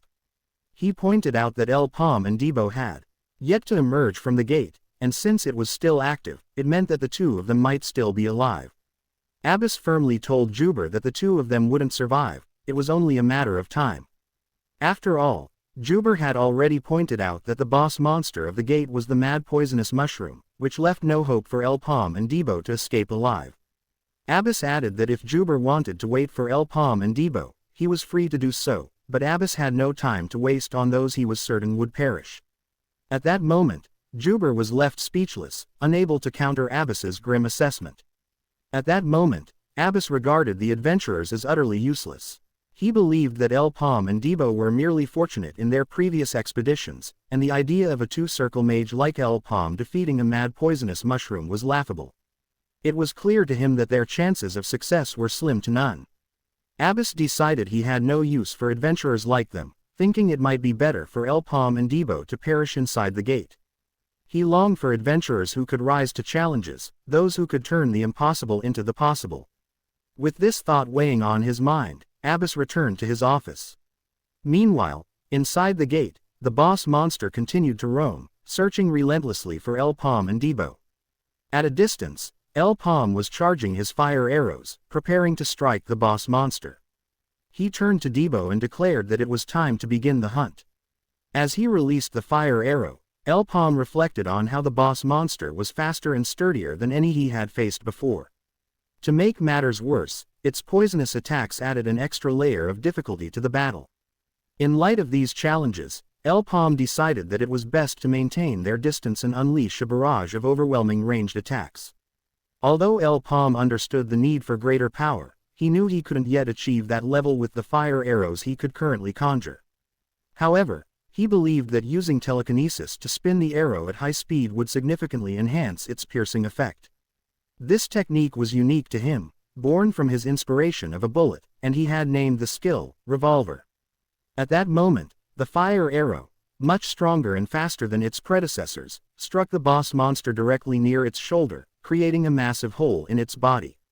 Paume noted that he had aimed for the head, which housed the monster's core, but he realized he had slightly missed, making the situation even more troublesome. Just then, the monster charged at Paume, who managed to fire another fire arrow, though it missed the target.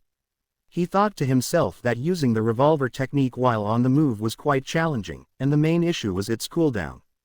He needed to finish this fight quickly before the boss caught up to him. As the monster charged toward Paume, Debo had already set a trap in its path. When the monster entered the designated area, Paume signaled to Debo. In response, Debo pulled the rope tied between two trees, causing the monster to stumble and fall into the muddy ground. Seizing the opportunity, Debo hurled his polearm at the boss monster, inflicting significant damage. As Debo observed the monster, he noticed that its pores, which released poison, were now clogged with mud. This realization boosted his confidence, and he felt he could breathe a little easier, enjoying the refreshing air around him. Taunting the boss monster, he declared that it was time to begin the fight. Paume stood at the edge of the cliff, looking down at the monster, and thought to himself that the conditions had finally been met. The core of their mission was to lure the monster into the swamp area, as the fundamental strategy of the hunt was to neutralize the prey's strengths. By doing this, they could nullify the monster's most potent weapon, its poisonous gas. Meanwhile, Debo taunted the monster, asking what was wrong with it and if it was feeling frustrated that all the holes on its face were now clogged with mud, rendering it unable to release its poisonous gas. With that, Debo unleashed a flurry of relentless attacks on the monster, inflicting significant damage. Paume, however, reminded himself that luring the monster to the swamp served a purpose beyond just blocking its poison holes. For a swift creature like the mad poisonous mushroom, the muddy swamp was its worst nightmare, as it couldn't utilize its speed effectively in such terrain. Seizing the opportunity, Paume unleashed his evolved fire arrows, now known as the revolver, and aimed directly for the monster's head.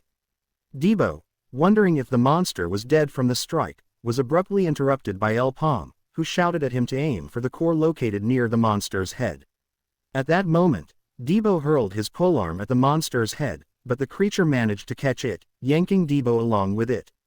Quick on his feet, Paume employed his telekinesis to hurl a log of wood at the monster, successfully blocking its attack on Debo.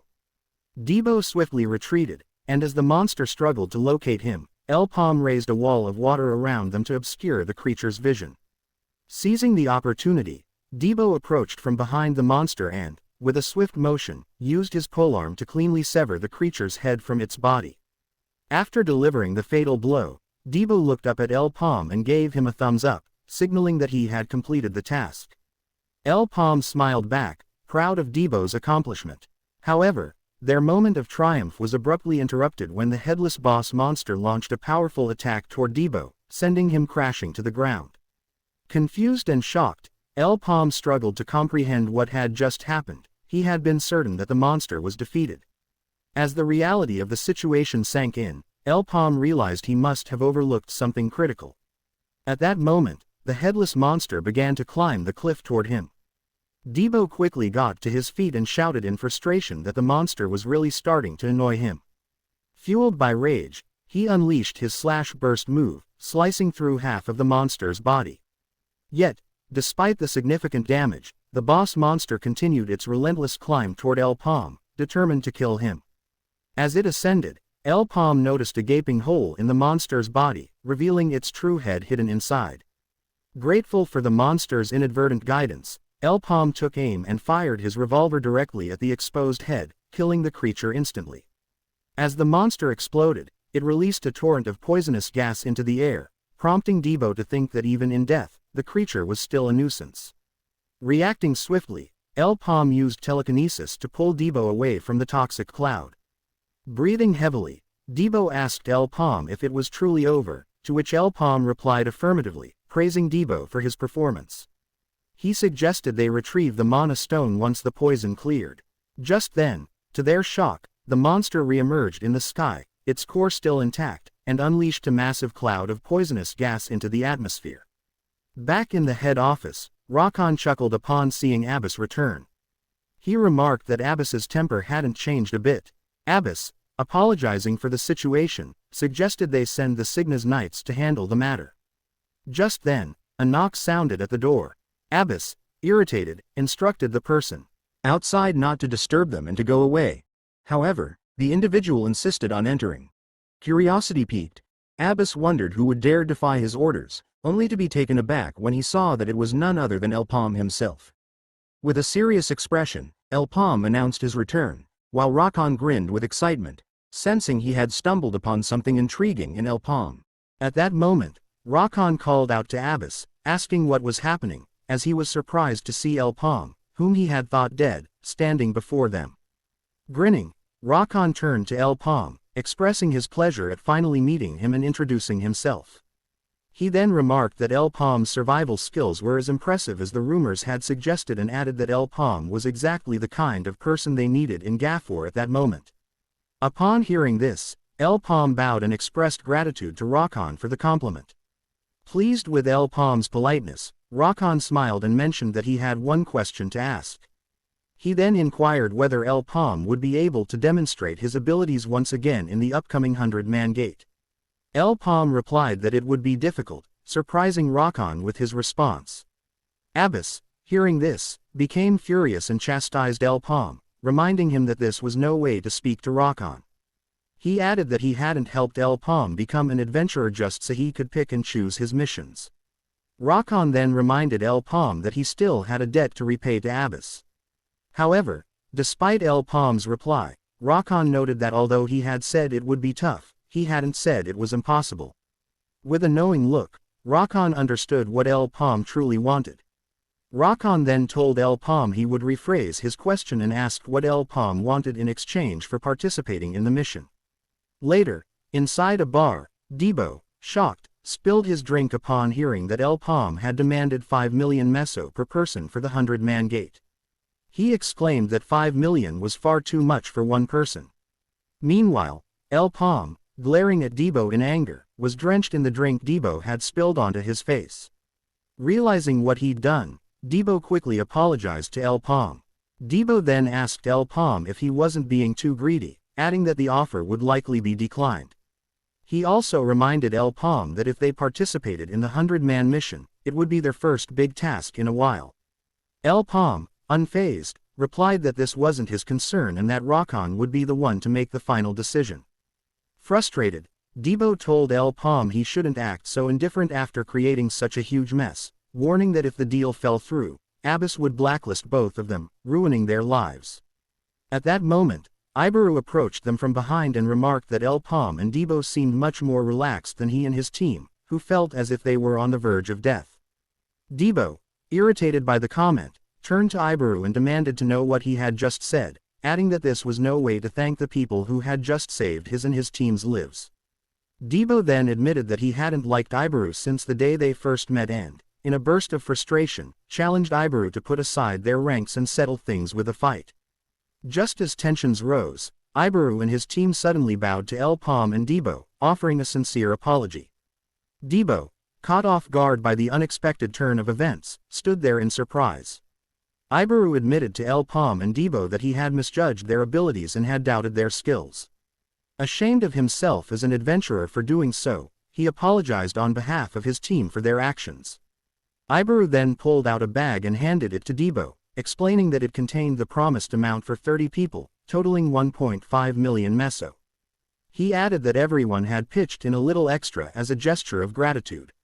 Still taken aback by the situation, Debo accepted the bag and thanked Ibaru and his team for fulfilling their promise. Paume, upon hearing Ibaru's offer, calmly told him that the extra money wasn't necessary, stating that he only wanted the agreed-upon sum of 1.5 million meso. He then added that he was simply doing the job he was paid to do, so there was no need for gratitude toward him or Debo. Debo, frustrated by El Paume's response, felt irritated, having gotten excited over the extra money only for El Paume to refuse it. Inside his office, Abbas told Rakan that he disagreed with El Paume's request, stating that 10 million meso for El Paume and Debo was excessive. He added that such an amount was typically reserved for third or fourth circle adventurers, not for them. Abbas then informed Rakan that while El Paume might be the best candidate for participating in the 100-man gate, accepting his terms could set a bad precedent. He suggested that El Paume might simply be testing the waters and that it would be wise to call him back for a discussion about the pay. Rakan, surprised by this, asked Abbas if that was truly the case, noting that it wouldn't be unusual for El Paume to request twice the amount. Abbas was taken aback by Rakan's comment. Rakan handed Abbas a letter and urged him to read it. The letter stated that the Gafor Merchant Union would only be sending El Paume's party to participate in the 100-man gate. As Abbas read, he wondered to himself what just two people could accomplish at the 100-man gate. However, as he continued reading, he was shocked by the contents of the letter. He turned to Rakan and asked if the information was accurate. Rakan confirmed that it was true, explaining that he had obtained the information by paying a substantial sum of money.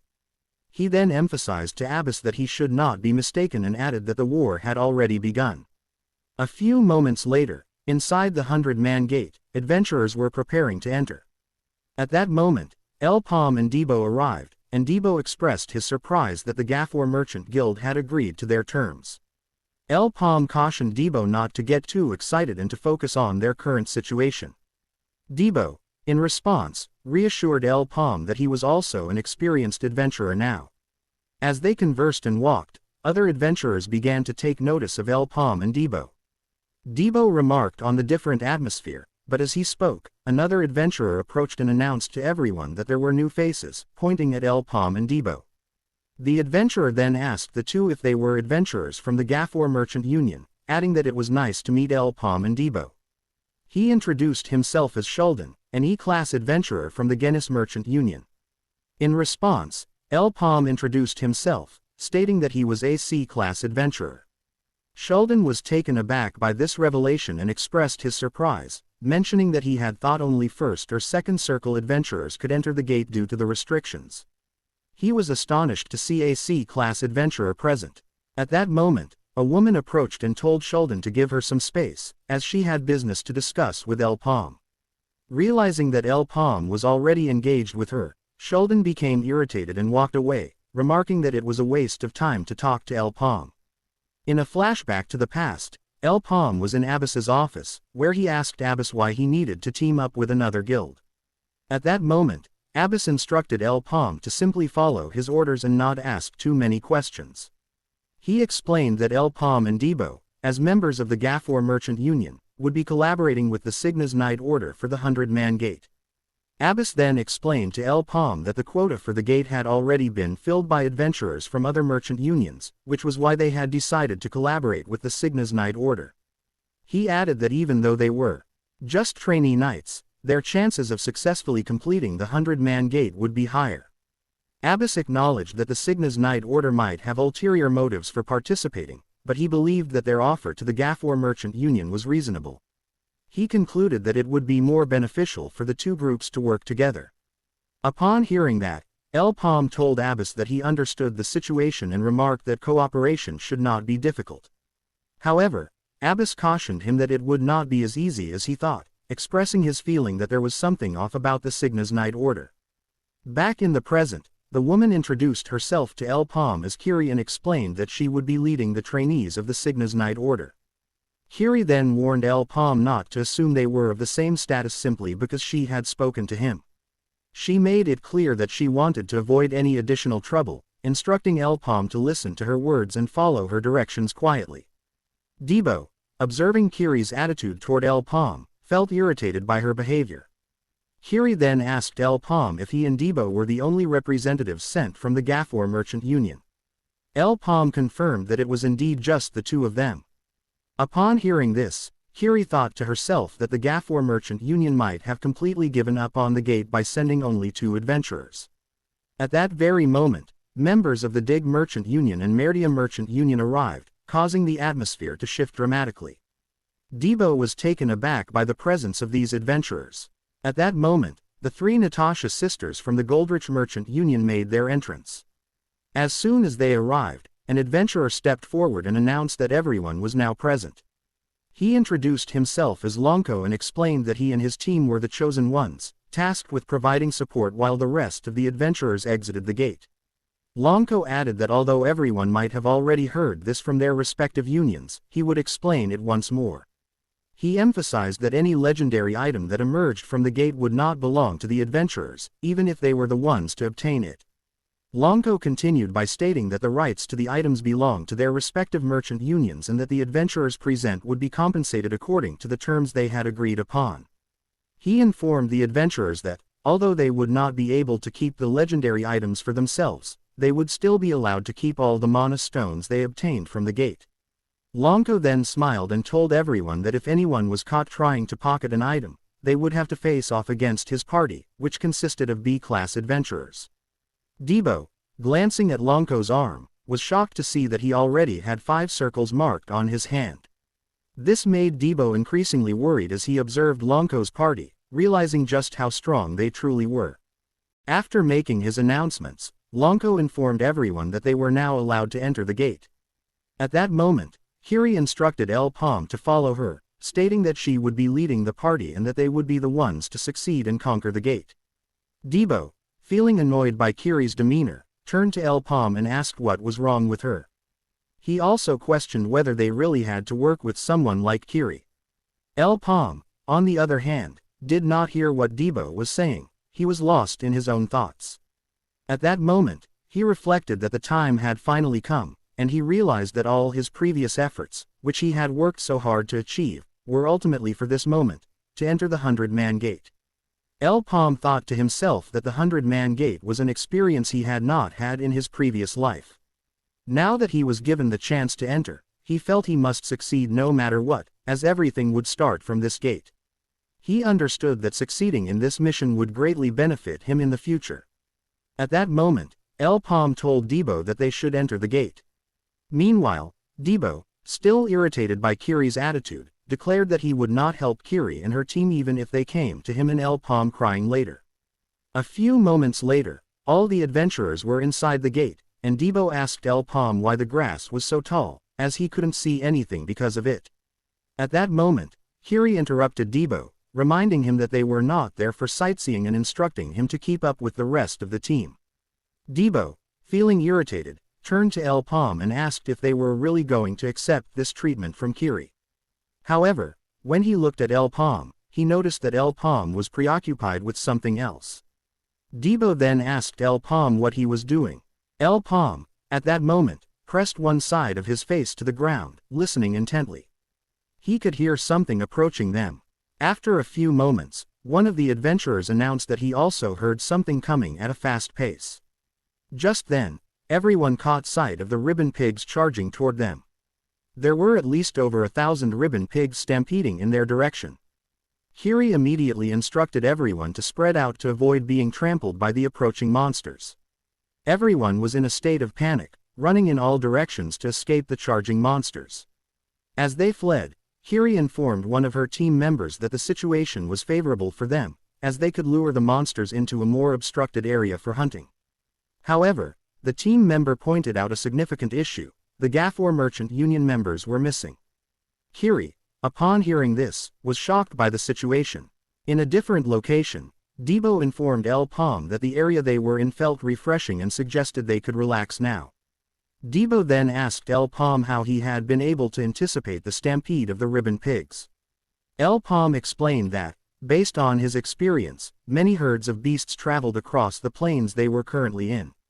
El Paume then explained that ribbon pigs had an average body length of 2 meters and were known for their violent personalities. They typically traveled in groups ranging from hundreds to sometimes even thousands. While they were tough monsters to deal with, they were not impossible to hunt, and El Paume noted that the same applied to the members of the other merchant unions. However, He thought to himself that the rest of the adventurers would likely try to avoid fighting, as they did not want to waste their energy so early in the gate.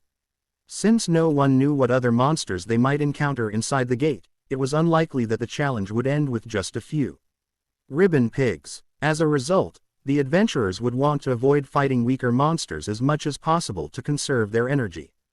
Paume, at that moment, recalled that before his regression, the raid at the Sleepywood 100-man gate had ended in failure, resulting in the deaths of all the adventurers. Debo, noticing that Paume was lost in thought, asked him what he was thinking about. Just as Debo was about to ask his question, he accidentally stepped on a hidden trap, triggering it. Sharpened logs flew toward Debo, but he narrowly dodged them thanks to Paume, who quickly pulled him back just in time. Debo was shocked to discover that there was a trap inside the gate and wondered who had set it. In another area inside the gate, a group of adventurers from the Dig Merchant Union was also encountering traps. However, they managed to handle them easily and without any issues.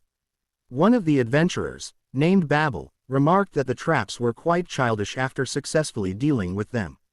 Meanwhile, another adventurer announced to the group that he had finished clearing all the traps in their vicinity.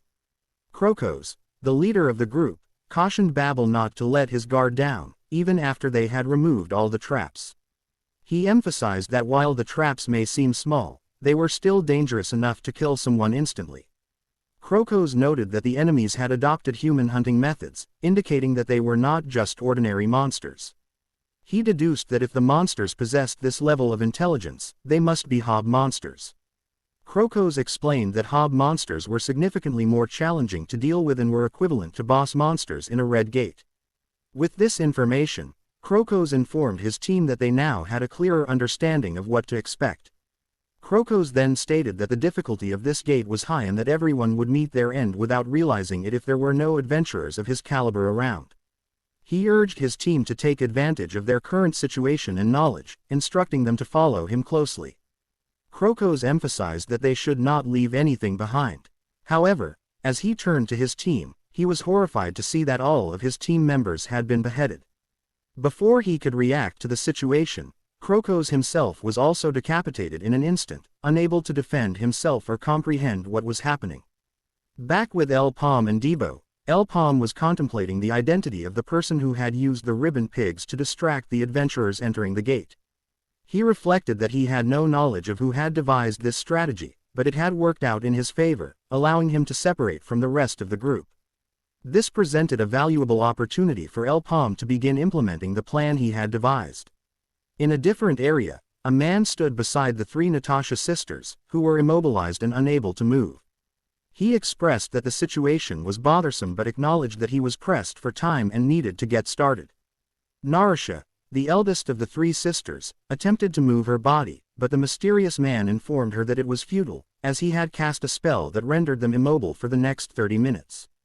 Impressed by Narisha's ability to speak despite being under his magic, the man listened as she questioned him about his motives for doing this.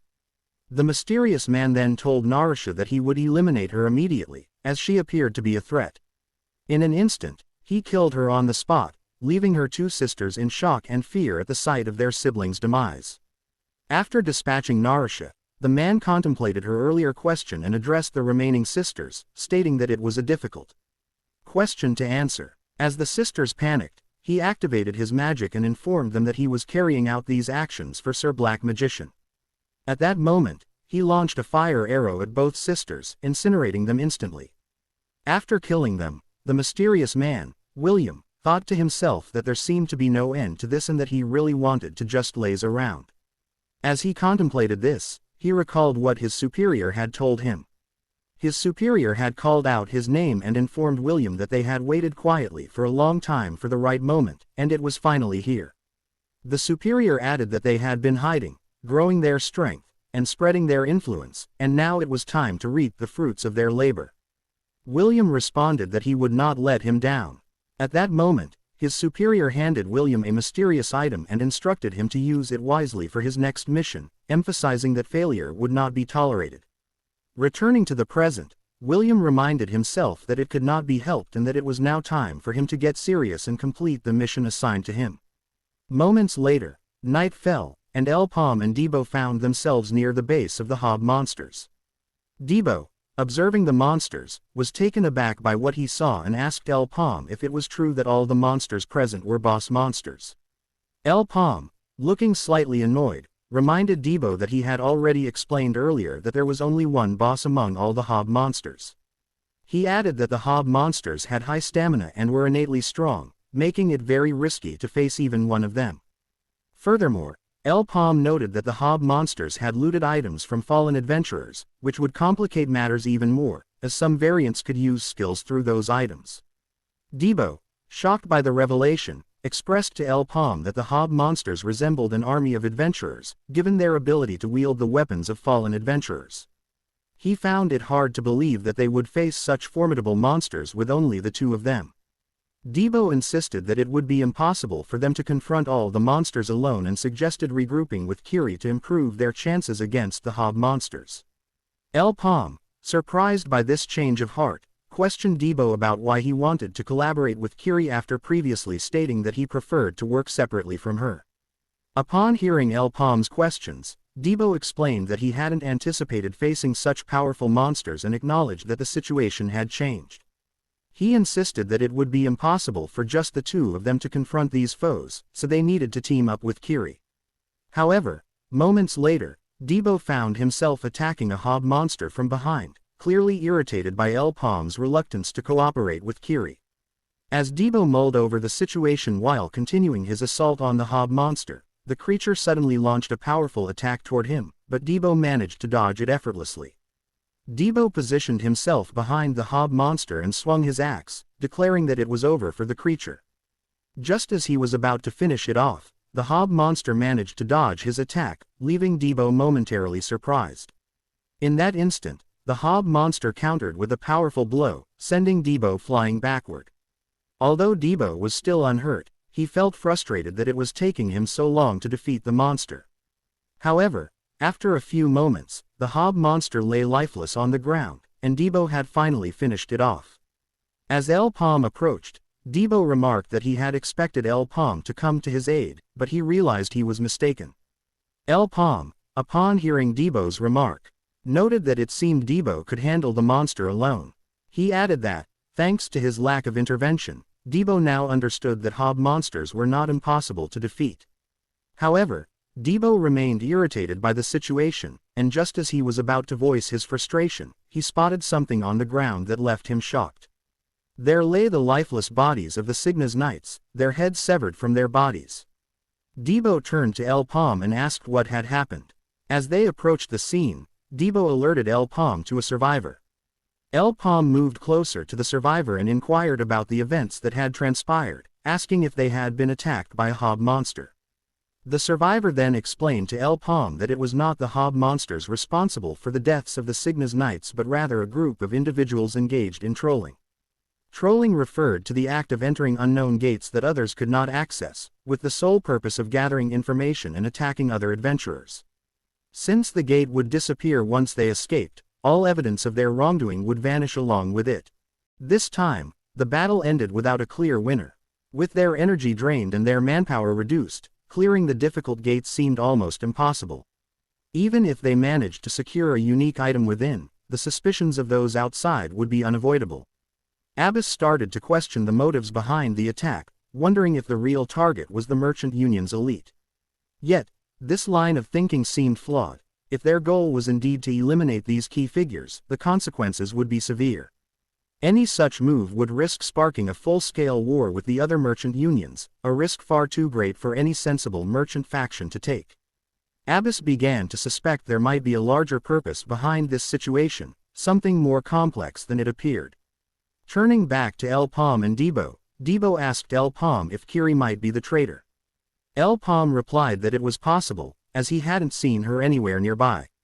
The lone survivor, Pidden, slammed his fist against the ground in frustration, admitting to Paume and Debo that this was his fault. He had never imagined there would be a traitor in his team, much less that it could be Kiri herself. Paume, puzzled, asked Pidden why Kiri, a member of the Cygna's Knights, would betray them. Pidden replied that he couldn't fully understand it either and admitted he was still struggling to process the truth. Reflecting on it, though, he recalled that some of her orders at the gate entrance seemed calculated, almost as if part of a larger scheme. Before she left, she had even mentioned it herself. Kiri was a follower of the Black Magician. Paume listened intently to Pitten, while Debo was shocked to learn that Kiri was a follower of the Black Magician.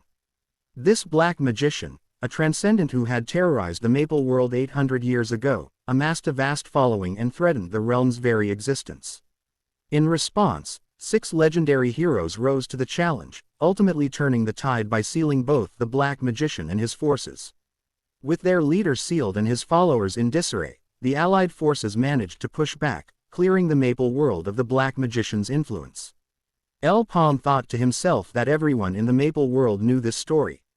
Still processing the revelation, Debo struggled to accept that Kiri could be involved with the Black Magician's legacy. Just then, Paume cut in, reminding them that this was no time to dwell on the monsters. Urging focus, he insisted they needed to find Kiri before it was too late. Paume then asked Pitten if he was prepared to join them and warned him to be ready for a fight when they confronted Kiri. Pitten, determined, responded that this was exactly what he wanted. Meanwhile, in a different area, Kiri continued running until she came to a sudden stop. Standing before her was none other than William. He greeted her with a smirk, saying he had been waiting for her. Noticing the signs of her recent battle, he commented that it seemed she had taken care of the ribbon pigs herself. William went on to say that splitting everyone up had made their plan far easier to execute and, now, he could finally bring it all to a close. With a smug tone, William asked Kiri if she was enjoying the gift he had left her. Irritated, Kiri demanded to know who he and his men really were, her patience wearing thin. Meanwhile, Paume and Debo moved forward with Pitten trailing behind. Debo suggested they could slow down if Pitten was in pain, mentioning that Paume had already gone on ahead, so they didn't need to rush. Pitten thanked Debo but assured him that he was fine. Debo then encouraged him, saying that Paume was excellent at tracking, and he was confident they would find Kiri soon. Hearing this, Pitten quietly drew his sword, muttering that it was good to hear. In another area, Kiri was still locked in a fierce battle with William's men. Observing her strength and skill, William remarked that it was impressive how she could hold her ground against so many opponents alone. He added that this level of prowess was only natural for a training captain of the Cygna's Knights. William taunted Kiri, questioning how long she could keep up the fight. Just then, Kiri summoned her power, activating her Rising Sun skill. One of William's men lunged at her, telling her to drop the act, but in a swift motion, Kiri unleashed Solar Slash, slicing through him and ending the confrontation. Breathing heavily from exertion, she demanded that William state his purpose, warning that he'd end up dead if he didn't. Unfazed, William called her noisy and ordered his remaining men to finish her off. The 3 men charged at Kiri simultaneously, weapons poised. But just as they moved into attack, each of them was instantly slashed apart. Both Kiri and William were stunned by the sudden turn. Kiri turned in the direction of the strike and was surprised to see Debo standing there. Earlier, Debo and Pitten were still making their way forward, with Debo reassuring Pitten that Paume was excellent at tracking and would likely find Kiri soon. Just then, Pitten's expression changed as he discreetly drew a knife. Turning to Debo with a sinister smile, Pitten said, "Give Kiri my regards when you see her," and swung the knife toward him. But before the blade could reach Debo, Pitten's hand was blasted apart by a fireball from Paume. Stunned, Debo turned to Paume, asking what was happening. Paume replied calmly that things were exactly as he'd suspected, and he smirked at Pitten, calling him a terrible actor. Pitten, clutching his injured hand, realized the situation had turned against him. Paume, observing Pitten's distress, remarked that he hated to break it to him but had long ago stopped trusting others so easily. In that moment, Paume activated his spell, swiftly finishing Pitten off. In the present, William rose to his feet, looking at Debo and Kiri with an irritated smirk, remarking how odd it was to see an uninvited guest suddenly appear. One of his subordinates informed him that Debo was from the Gafor Merchant Union and noted that Debo's survival meant Pitten had failed to eliminate the rest of their group. William sighed, commenting that he had even given Pitten a chance to redeem himself after losing track of Kiri. Perhaps, he mused, leaving the rest of the cleanup to Pitten had been a mistake. Annoyed by the situation, William remarked that this was becoming troublesome and ordered his elites to handle Kiri and Debo, noting that they both appeared stronger than expected. Kiri quickly warned Debo to stay alert, but Debo seemed unfazed. As William's subordinates closed in, William instructed them to wrap things up quickly. Debo confidently told Kiri to focus on taking down at least one opponent while he handled the others. Kiri reminded him not to let his guard down. William's subordinates attacked Debo in perfect coordination. One of them launched a powerful strike at him, but Debo, smiling and unfazed, dodged with ease and landed a heavy counterattack. Another subordinate tried to catch Debo off guard, but he dodged again. However, a third attacker managed to sneak up from behind, landing a blow that injured Debo slightly, though he remained ready to fight. At that moment, one of William's subordinates unleashed a powerful strike, determined to finish Debo off and taunting him that he'd end his misery. Seeing this, Kiri grew concerned and called out, asking what Debo was doing. Just as the attack was about to connect, Debo dodged skillfully. Maneuvering behind his opponent, smirking, he told Kiri he was merely toying with his prey before swiftly dispatching his foe. The remaining members tried to attack Debo, but their efforts were futile. His strength was overwhelming, and they were stunned by his unexpected power. Meanwhile, Kiri defeated one of William's subordinates as well, remarking that it was disappointing to face such weak opponents. She scoffed, saying she couldn't believe they called themselves elites when they were so unworthy of the title. William's subordinates fumed at Kiri's remarks, their anger palpable in the air. Just then, William interjected, declaring that he could no longer hold back. He warned Debo and Kiri that they had reached the end of the line. With that, he launched a powerful fire arrow, emphasizing that they had already wasted too much of his time. Debo was taken aback by William's ability to cast a fire arrow. As the projectile sped toward him, he realized it was even faster than Paume's spells. The fire arrow detonated near Debo, and with a confident smile, William cautioned him not to underestimate it simply because it was a fire arrow. His flames were on an entirely different level. At that moment, William thought it was over and instructed his subordinates to begin clearing the dungeon. However, as the smoke began to dissipate, he was astonished to see that both Debo and Kiri were unharmed. Even more surprising was the figure standing before him, none other than Paume. William asked Paume who he was, but Paume responded cryptically that there was another guest in addition to him. Suddenly, from the bushes emerged a horde of monsters charging directly at William and his subordinates. Moments later, after a fierce battle, William and his men managed to defeat all the charging creatures. Breathing heavily, William turned to Paume and complained that he was quite troublesome, having thrown something like this at him and his subordinates. William called out to one of his subordinates, Gerald, instructing him that they didn't have time to regroup. They needed to pursue Paume and his team immediately. If Paume escaped through the gate, William would be in serious trouble. As he thought about the situation, William felt a headache brewing, recognizing that Paume was a bothersome individual shrouded in mystery. Gerald then pointed out that there were footprints on the ground. William instructed Gerald that if he encountered Paume, he should just hold him and keep him occupied, as William intended to deal with Paume personally. Gerald hesitated, stating that he didn't think that was necessary. He admitted that he knew he wasn't in a position to question orders, but Paume didn't appear to be a small fry at all. Upon hearing Gerald's concerns, William asked if he understood who he was speaking to and who he was worrying about. He emphasized that within the gate, it was impossible for anyone to be stronger than him, so Gerald didn't need to caution him about anything. Meanwhile, Paume, Debo, and Kiri had just escaped from William. Debo turned to Paume, asking if he had seen the look on William's face. He speculated that he didn't know if William and his subordinates would survive being trampled by the monstrous pigs, but Paume assured him that they wouldn't die so easily. Shifting the topic, Paume warned Debo to watch his step, as there could be traps lying in wait. Debo replied that he was on high alert and had it under control. He then questioned Paume about why he hadn't finished off William and his subordinates while he had the chance, suggesting that Paume could have easily found an opening to use his fire arrow against them. Paume explained to Debo that he couldn't finish off William, because he was stronger than him. Debo was taken aback by this revelation. Paume recalled the fire arrow fired by William, realizing that his own fire arrow had barely deflected its trajectory and hadn't affected it at all. In that moment, Paume understood that he was indeed weaker than William.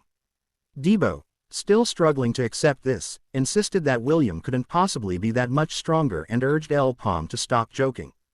However, Paume reassured him that he wasn't making light of the situation.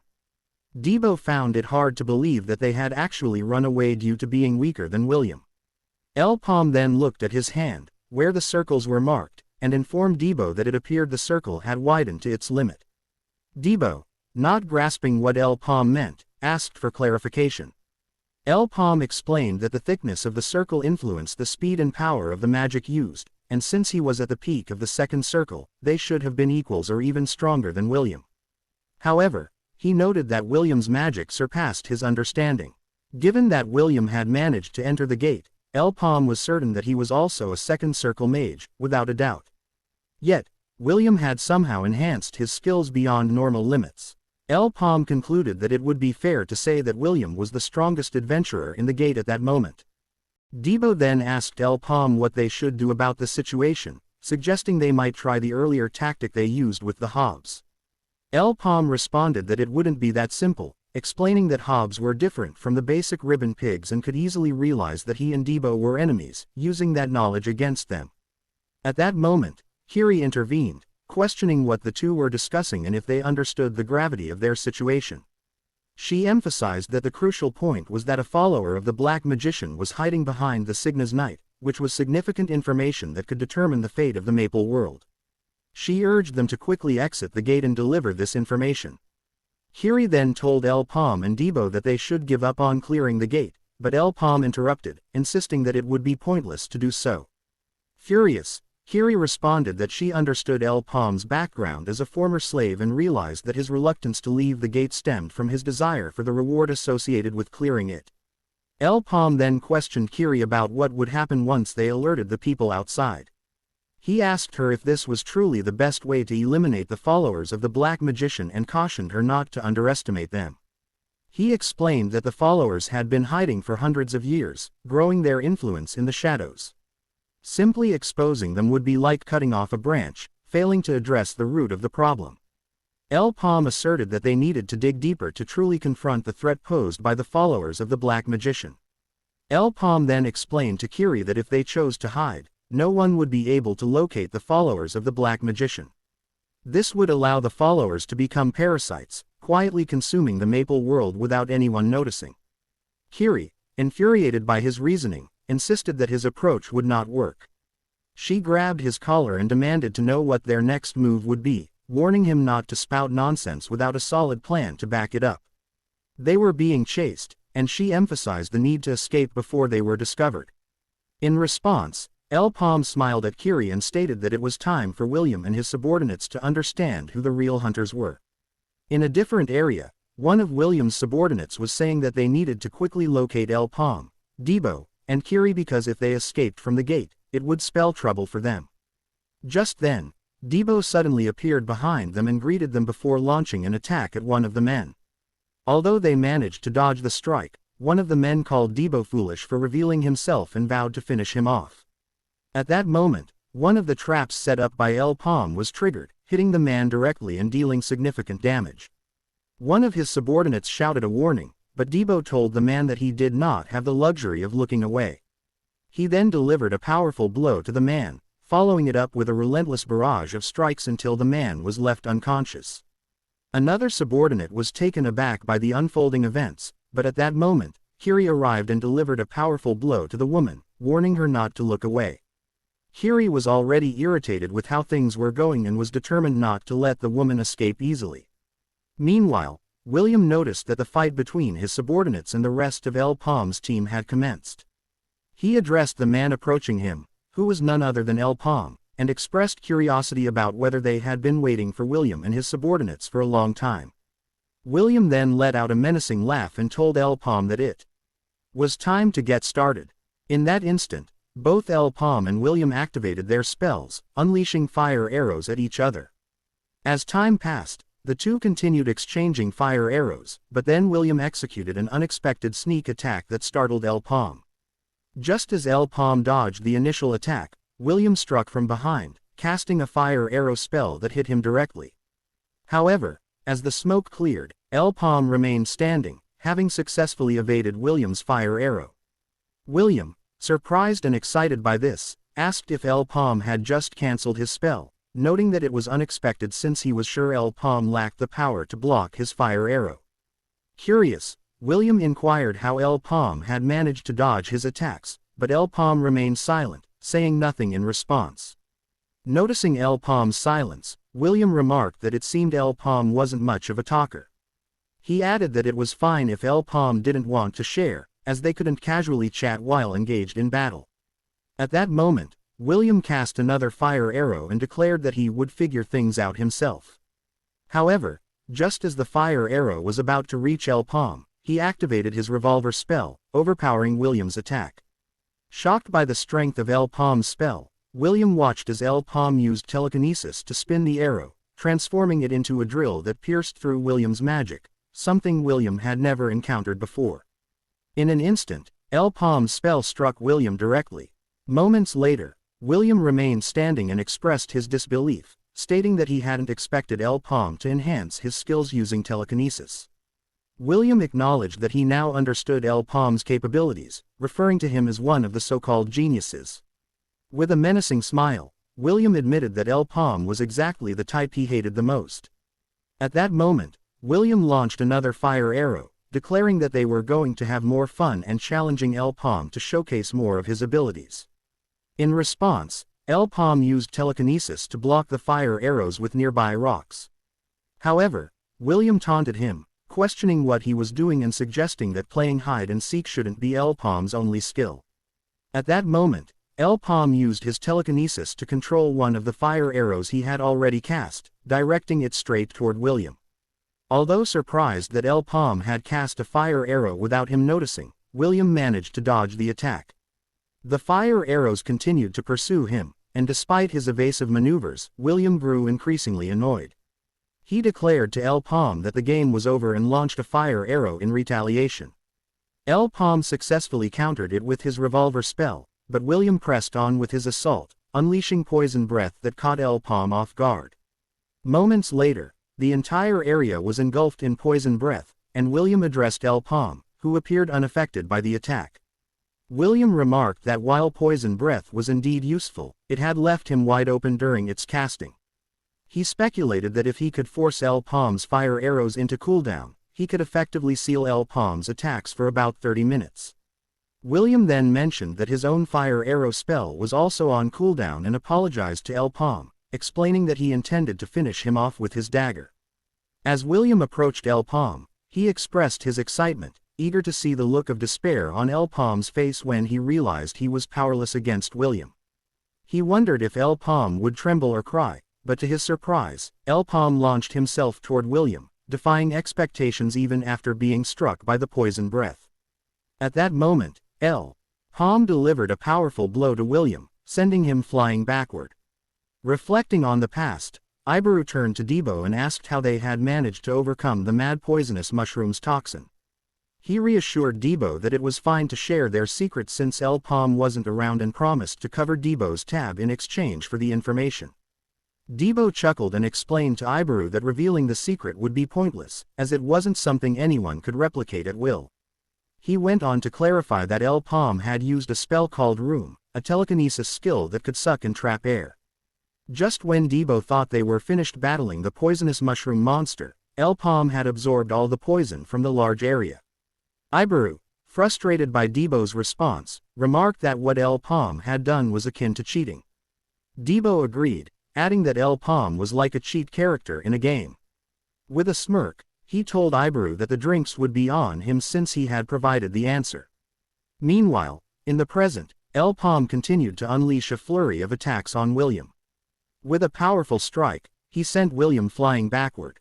Seizing the moment, Paume activated his fire arrow spell and shot it directly at the badly injured William, who was unable to move.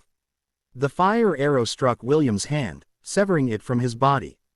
William screamed in anger, refusing to give up despite the pain coursing through him. He activated his poison breath, but it was immediately absorbed by the rune spell that Paume had cast. Paume realized that while William seemed to be acting insane, he was actually focusing on something specific. With his poison breath ineffective, William might be trying to retrieve his staff. Determined to end William's threat, Paume prepared to strike, but just then, one of the fire arrows cast by William struck him, sending him backward and inflicting significant damage. As Paume struggled to recover, William rose, laughing menacingly. He taunted Paume, declaring that he would tear him into pieces. Paume lay on the ground, regretting that he had let his guard down. He hadn't expected William to have a flame orb as a hidden card spell, and he thought that he would never have made such a mistake before his regression. He lamented that he had lost his edge. At that moment, more flame orbs flew toward him, and a massive explosion erupted. Debo, hearing the explosion, grew worried about Paume. Just then, Kiri arrived and swiftly slashed the head off one of William's subordinates. After dispatching the enemy, she urged Debo to stop playing around and finish off their opponents, noting that Paume was overwhelmed. Debo, furious at her implication, retorted that he had been planning to do just that from the beginning and that she didn't need to order him around. As Debo was speaking, an arrow struck his opponent's eye directly, surprising him. He turned to face the direction from which the arrow had come and saw that it had been shot by the green hobs. Debo then informed Kiri that he had been wondering why the green hobs had not shown up. Upon spotting them, Kiri urged Debo to concentrate and quickly finish things up. As she said this, she pointed out that there was a peculiar green hob among the others. That's all for today. Thanks for watching.